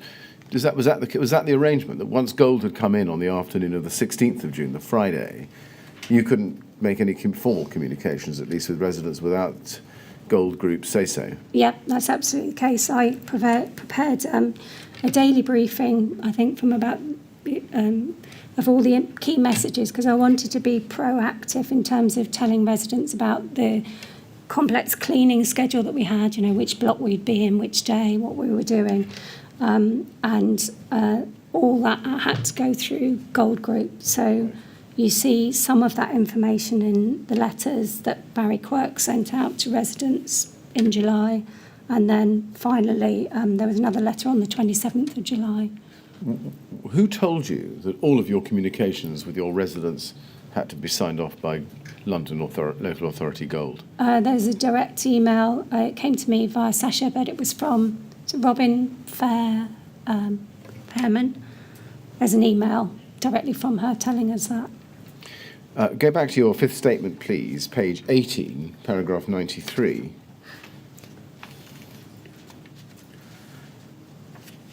You say, and this is where you pick this point up, and you say in paragraph 93 in the third line, we continue to produce further written briefings, but the London Gold Group wanted to review our communication with residents, and we were unable to contact residents directly by letter about matters such as our extensive cleaning programme, refuse chutes being blocked, rerouting fire exits, repair of door entry systems, without approval of our draft letters. We were not permitted to send the next letter to 27th July 2017. Is it right that there was no further written update to residents between the 22nd of June until the 27th of July? So there was a letter, as I referred to just a minute earlier, that Barry Quirk sent out to the Walkway residents, which gave them a little bit of an update in the back of it about some of our work on reinstating services and where we were with that. And so it was contained within that letter, but it wasn't from us directly. And you continue and say the briefings were initially produced to be forward-looking, but given the delay in being able to send them, it became a record of what had been done. The approval from Gold Control took much longer than we would have liked, meaning that communications to our residents was delayed. That was one source of concern. Can you give us some idea of the delay involved? Time-wise? Time. Well, as I say, I started doing my briefings. So we did this one, the previous one we talked about on the 22nd. I think I started producing fresh briefings just after that. We wanted to communicate to people about changes in the evacuation arrangements back of the block. So it was from then really until the 12th of July, which was the first communication, then again on the 27th. So it was a continual process all this time. I'd like to turn to a different topic now, which is information sharing and support in the delivery of the emergency relief response. Can we go to your sixth statement, please, page 20, paragraph 71? And you say there,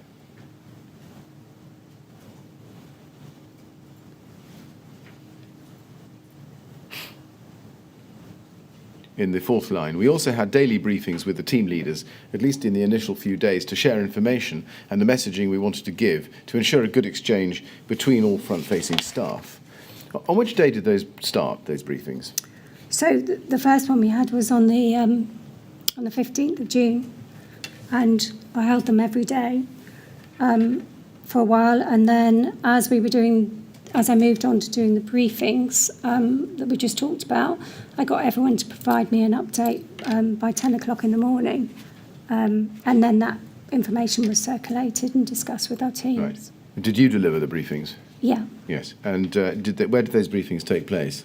At our office. Right. And you continue, and you say, following this, Olivia Hutchinson provided a daily briefing for sharing with staff in our customer services centre and for our out-of-hours provider. For instance, see Olivia's email of 15th June enclosed at TB18. You see that? Yeah. And you give an example. Were you involved in any team briefings with members of the executive team, including Robert Black, to share information and discuss the TMO's response with them? Yes, Robert held some briefings with all our staff. I think the first one was on the 16th. There were others, maybe the 20th. And we definitely held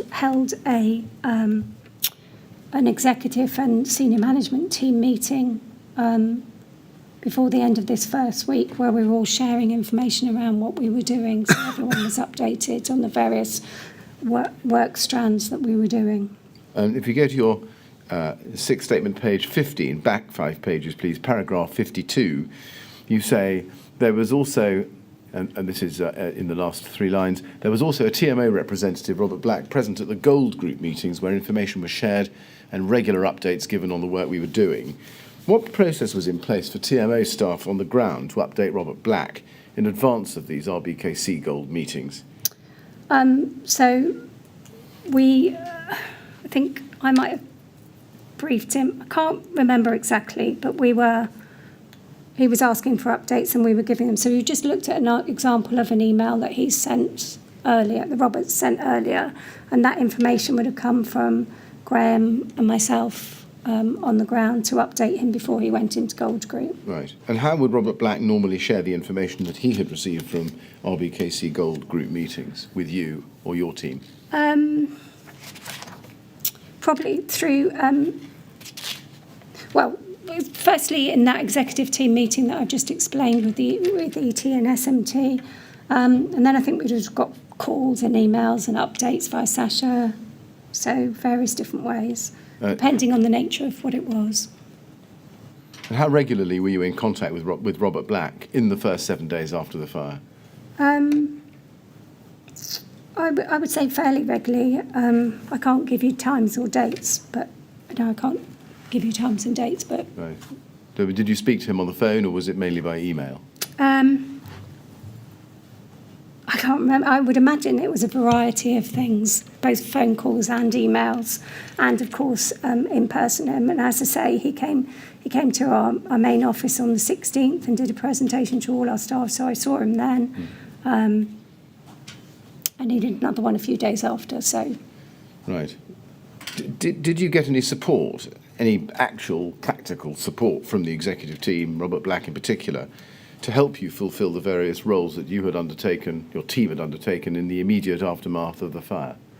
I think we got what we needed. I don't think we needed any more than what we had. We had the right specialists involved in trying to solve the issues, and then we relied on other experts later on to help us with some of those technically difficult issues. Robert did help with organising for some additional staff to be brought into our organisation, basically to backfill myself and some other staff so that we could be free to do all the things that we needed to do on the ground. So it was backfilling our staff so that they could help with, our day job, supporting all our other residents, because we had, thousands of other residents to look after, and he definitely organised for that. Did you feel adequately supported by Robert Black in your response? Yes, I did. You did. You had no criticisms at the time of his own involvement? No. RBKC, I want to ask you 1 or 2 questions about the council. Can we stick with your... No, let's go back to your 5th statement, please. Page 8, paragraph 41. And you say in that paragraph, 2/3 of the way down your screen, in the last sentence, there was good liaison, sharing of information and support between the TMO and RBKC teams on the day of the fire and the coming weeks. How was information generally shared between RBKC and the TMO teams in the immediate aftermath? So I think in a variety of ways. It would have been emails, it would have been phone calls. I spoke to Amanda a lot, to Laura quite a bit. It was in any way we needed to, phone, email. Amanda was on site one day as well, I remember. Did you feel that you received clear and timely communication from RBKC about what was required of the TMO in the immediate aftermath? Yes, I think given the circumstances on the day of the fire, they were communicating messages to us. I think we got that right. I think there was appropriate and good liaison between the TMO and Amanda and Laura's teams. Right. Yes. You did. Gold then, was there a system in place under the TMO's own emergency plan to increase capacity in the event of a mass homelessness event, such as the Grenfell Tower fire? No, because that wouldn't have been our responsibility. That would have been an RBKC responsibility to gear up for mass evacuation and rehousing. Can we look at RBK 3010176?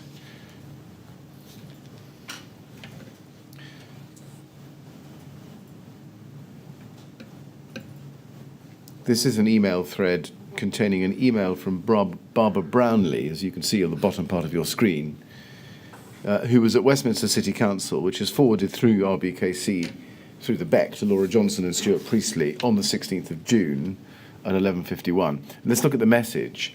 She says, and we can see that it gets filtered through higher up the email run, but she says this: there are currently unofficial calls for assistance coming from KNC's TMO for help. They have used WhatsApp to send out a message to some London councils saying that their staff are exhausted and they need resources on for the weekend. I also now have emails from housing consultancies saying the same thing. This is a disorganised and very unofficial way to raise help after we have been offering it since the very beginning. I'm concerned that too many inexperienced staff will descend upon the respite centres without any planning and simply make the situation worse. Please can you raise with KNC BEC? Do you know from whom the TMO had asked for assistance from London councils?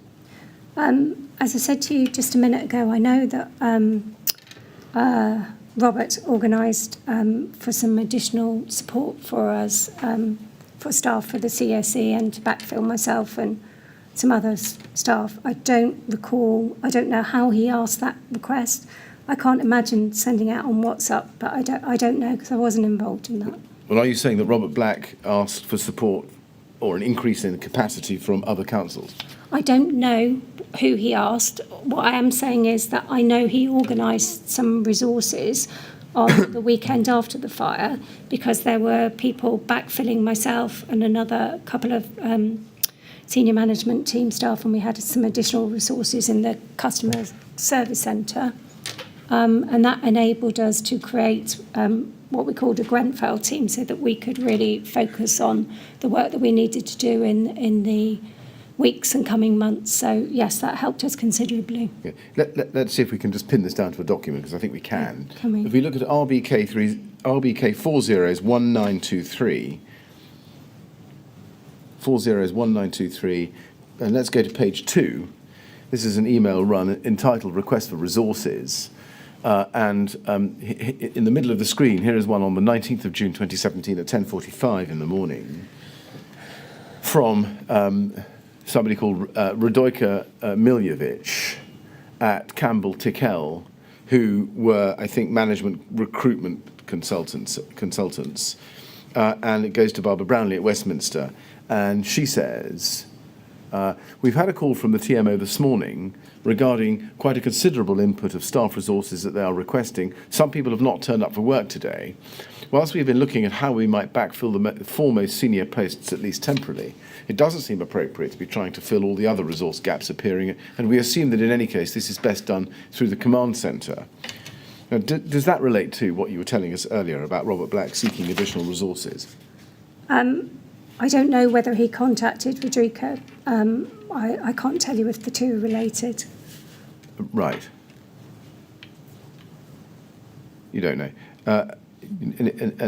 If we look at what happens to this, Barbara, if you go up the chain, please, to page, I suppose bottom of page 1, where we can pick it up best.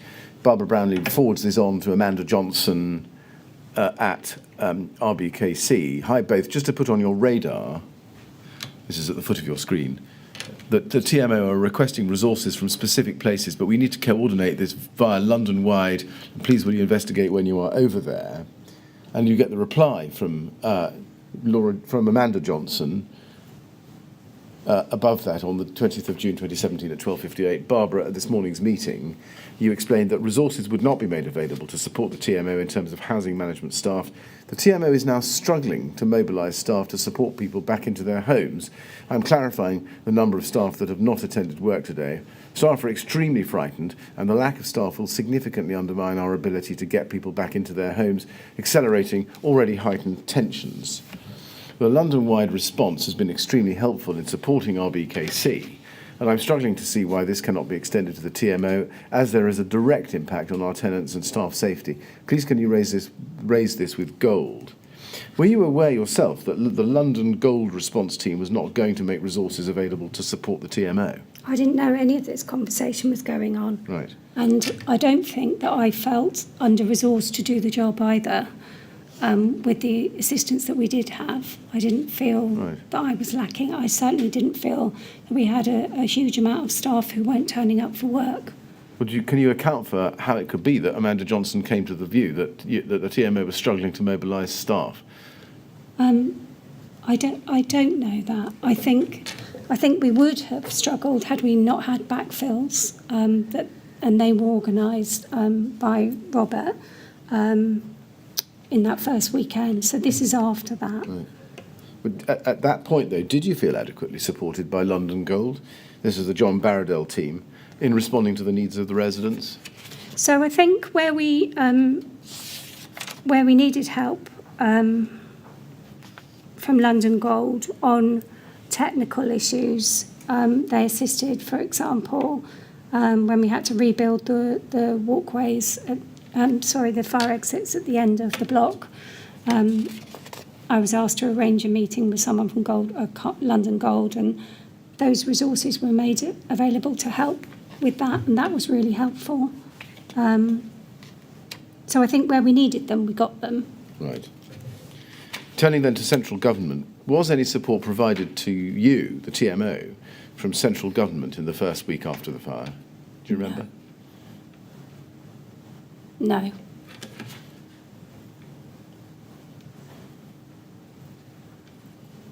Can I show you something from central government? Can we go, please, to BEI 402844?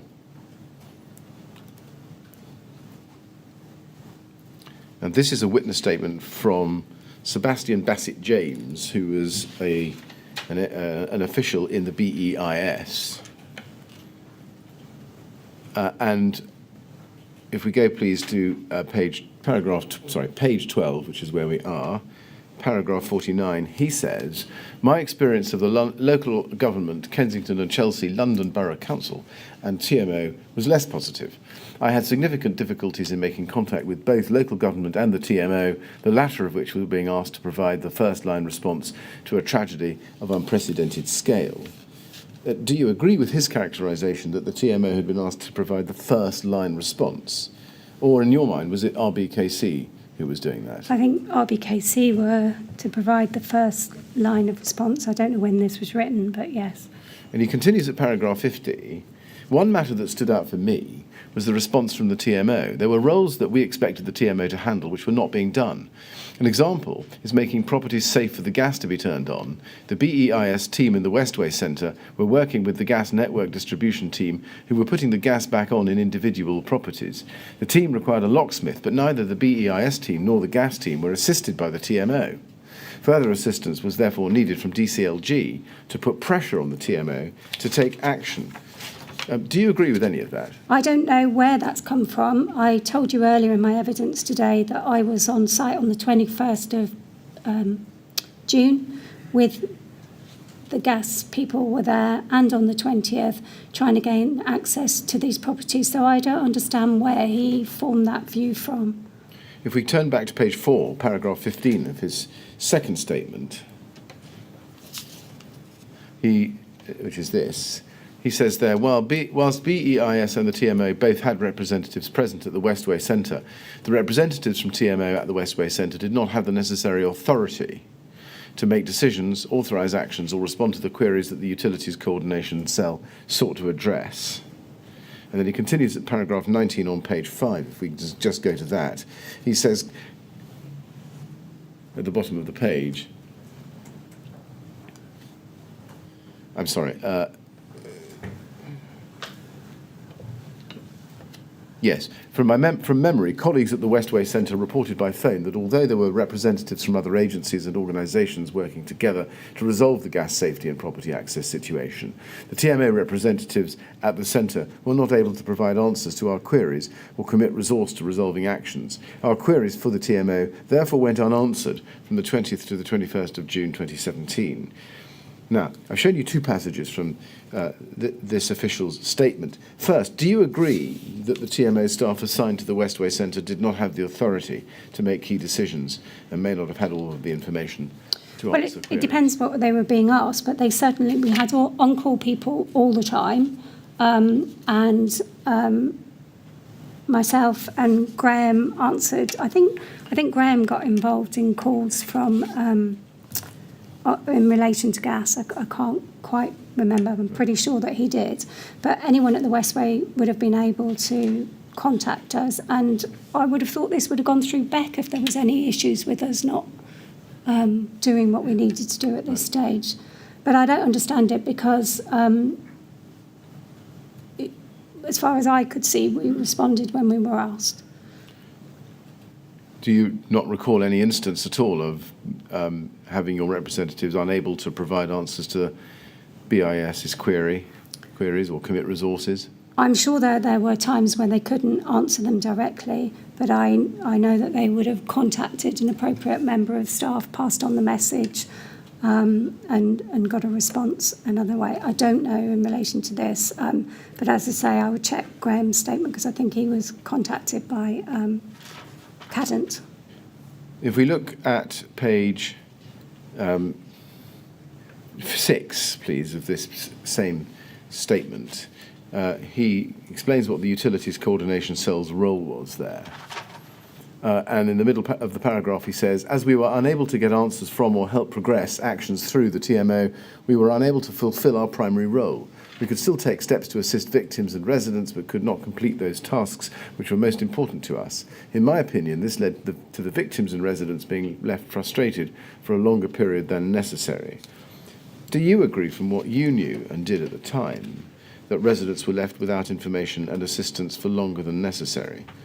I don't know in relation to this. I mean, what I do know is that we had teams on site on the 20th and 21st dealing with these issues. So I don't know where these queries were directed, but I know that, you know, I was on the ground on the 21st. We had RD staff repairs direct staff assisting with forced entries and repairing doors. So I have to say I'm not really understanding this. Right. Looking back on it, was it appropriate for the TMO, as you understood it at the time, to be fulfilling key roles in the immediate aftermath of the fire, such as, for example, supporting 845 evacuated residents and organising the restoration of utilities to all these homes? Was it appropriate? I never considered that it wasn't appropriate. I just focused on trying to do the best we could, and where we needed specialist technical help, which was definitely with the boilers and the fire escapes. We did ask for help. I know James Rudge asked for some help from other people from London Gold in relation to issues we had with the door entry system. He asked if anyone could assist with getting supplies quicker, and I don't know if he got an answer to that. But I think we called in people where we needed them. Was it your view or understanding that too high an expectation was accorded to the TMO to fulfil roles that should have been undertaken by RBKC and then by London Gold? Can you repeat that? Sorry. Yes. do you consider that it was too much to ask the TMO to fulfil roles that should have been fulfilled by RBKC or later London Gold? I don't know whether it's too much to ask. I know that we responded where we could. I know that our cleaning company did an excellent job in helping us with refuse issues. So I think we got on with it, didn't really think about it. You know, we didn't think about asking for help unless we needed help. And I suppose, and it was around those technical areas that we did. We brought in additional resources from our cleaning companies. So I think we just tried to focus on solving the problems. The heating obviously was very complicated technically. And, you know, you'll know the army was sent in to solve that. But I think we did go with the original solution that our technical people in the TMO had suggested, but it just took some time to implement.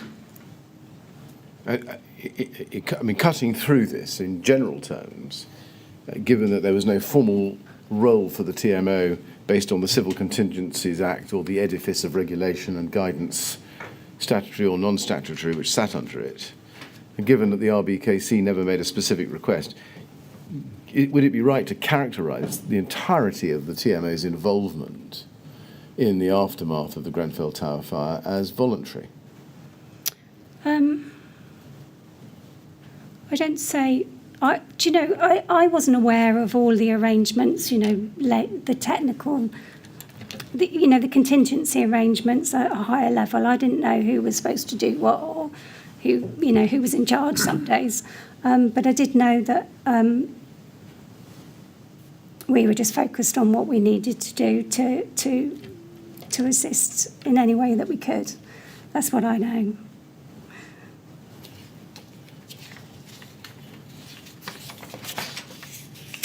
Yes, thank you very much. Well, Ms Brown, you'll be glad to hear that I've come to the end of my prepared questions. There may be one or two others that I haven't asked you, but which on reflection I should. There may be questions that others would wish to be asked of you. So I'm going to ask the Chairman to take the standard break, if I may, and we will come back and finish off shortly. Okay. Yes, well, you've been here often enough now to know that at this stage we have a short break to see if there are any more questions that we ought to put to you. I'm going to say we'll come back at 4:30, unless I get a message from Mr. Millett that more time is required. And then at that point, we'll see if there are any more questions for you. Okay. All right? Thank you. Thank you very much. Would you go with the usher, please?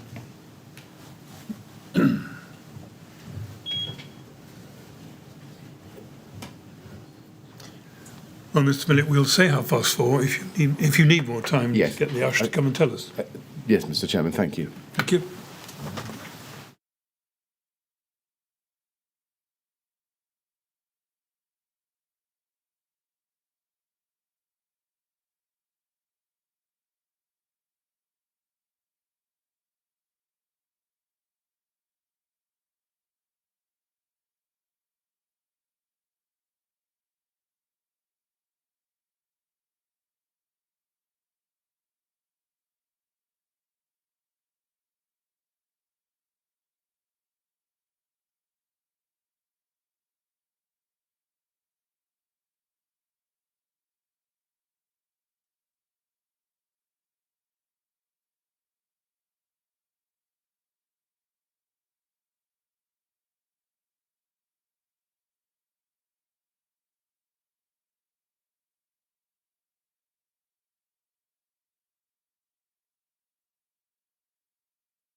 Would you ask Mr. Brown to come back in, please? Thank you.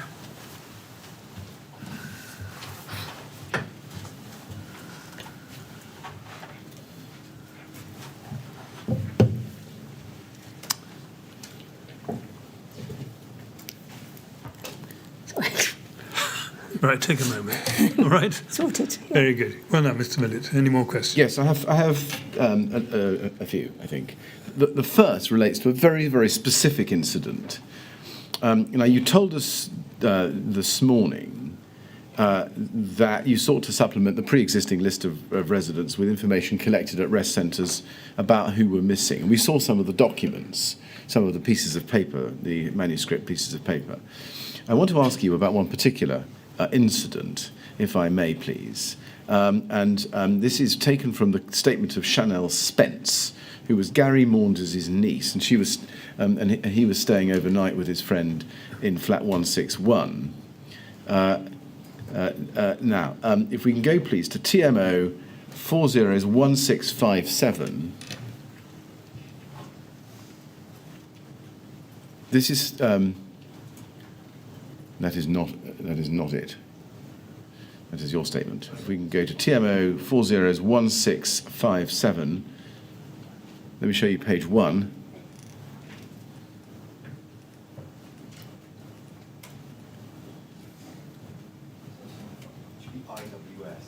Right. IWF 401657.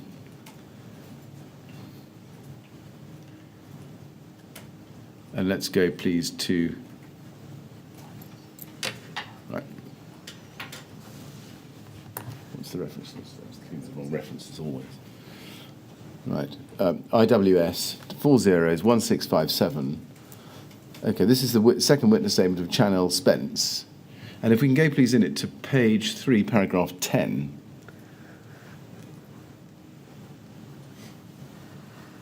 She says, at some point I was made aware that I may be able to find out things at St Clement James Church, so we headed there.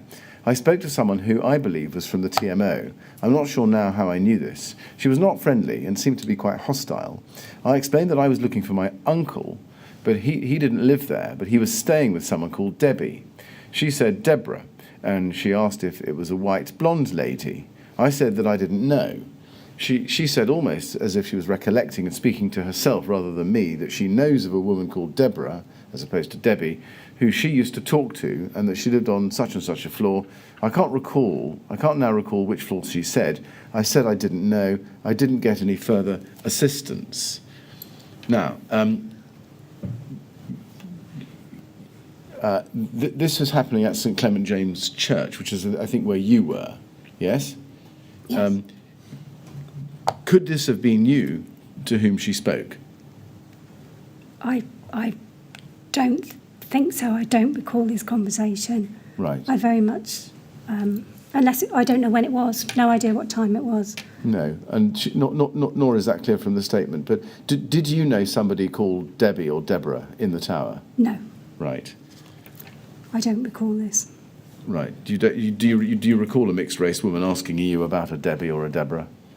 No, You and don't? I'm sure I wasn't the only blonde woman in the St Clement's Church. Are you able to explain why Gary Maunders' name, because he was the visitor visiting Debbie Lamprell, as it turns out, did not feature on the Grenfell Tower spreadsheet compiled by the 16th of June and shared with Gold Group, the one we looked at before? No, I don't. I can't answer those individual circumstances. I'd need access to, information, tenancy records to have a look at that. I couldn't possibly answer that. No. The reason I'm asking you about this particular instance is that this is we believe, the only instance of a visitor not making it onto the list, so in a particular category. But you can't help, I think.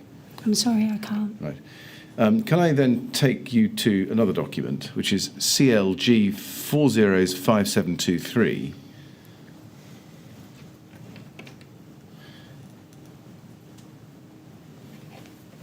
And this is an email from Sally Randall to Kerry McHale in the office of Melanie Dawes and others. Now, I don't think you would have seen this. No, It definitely appear to haven't have been until sent to you. But I'll read it to you. It says, spoke to Barbara Brownlee, impression of what's going on. TMO has no leadership. Everyone, including K&C, is dithering. TMO staff are drifting around, traumatised. Rumours that some are cleaning computer records. Staff preoccupied with likelihood of criminal charges. No one is taking care of the staff. A handful are trying to do the job, but are still very traumatised and working with no leadership.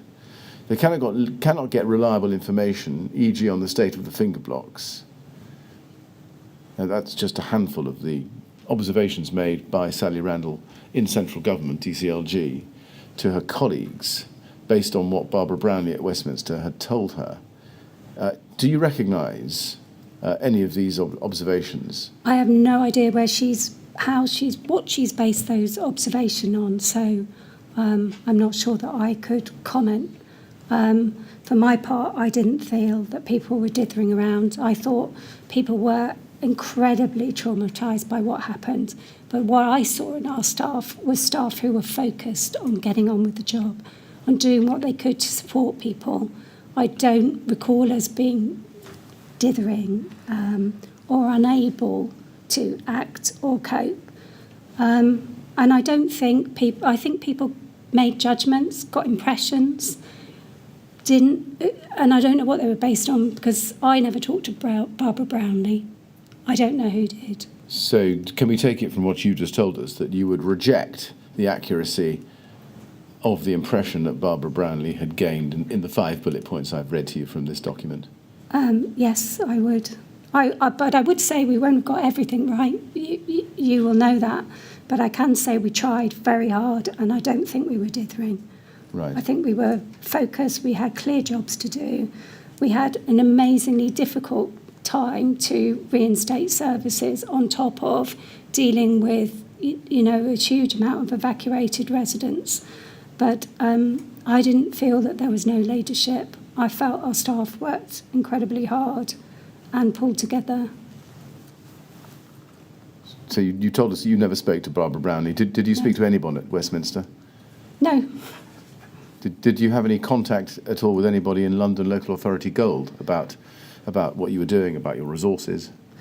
So I did have contact with the man who came. I'm sorry, I can't remember his name. I had brief contact with the man who wanted to come and do an inspection in terms of the walkways to look at the fire exits, and I arranged for somebody to go out with him. So I had that contact personally. I don't think I had any other direct contact with London Gold. I'm trying to think. So, yeah, I don't know where these views are formed from. I certainly never spoke to Barbara Brownlee at all. Did you ever speak to anyone in central government, particularly about matters? No, but they also formed views on us, and I don't know how they were formed. Yeah. And finally, Ms. Brown, looking back on the evidence we've covered over the course of the day and looking back on the aftermath as you recall it in your statements, is there anything that you would say today that you would have done differently had you had the chance? I think the issue of contacting next of kin is something that really sort of I dwell on, and I think that's something that residents should work with housing organisations on, because we won't always have known the details of a next of kin. We did have a question on it on our tenancy check process, and clearly there were a lot of distressed next of kin looking for information, and I think it would have been very helpful if we'd had more details that we could have shared with, say, the Casualty Bureau, so that they could have communicated with those residents much earlier. I don't think it would have been our role necessarily, but I think it would be very important to have those next of kin details in people's databases going forward. Well, Ms. Brown, thank you very much for that, and thank you for your evidence overall. It remains only for me to thank you very much for coming yet again to the inquiry and assisting us with your evidence, helping us with our investigations. So thank you very much indeed. Thank you. And I should thank you as well, Ms Brown, on behalf of all three members of the panel. You've given evidence now 3 times, which I think is unusual to say the least, and it's been very helpful to us now to hear what you can tell us about what happened in the days after the fire. So we're very grateful to hear from you, and you're now free to go. Thank you very much. Thank you very much.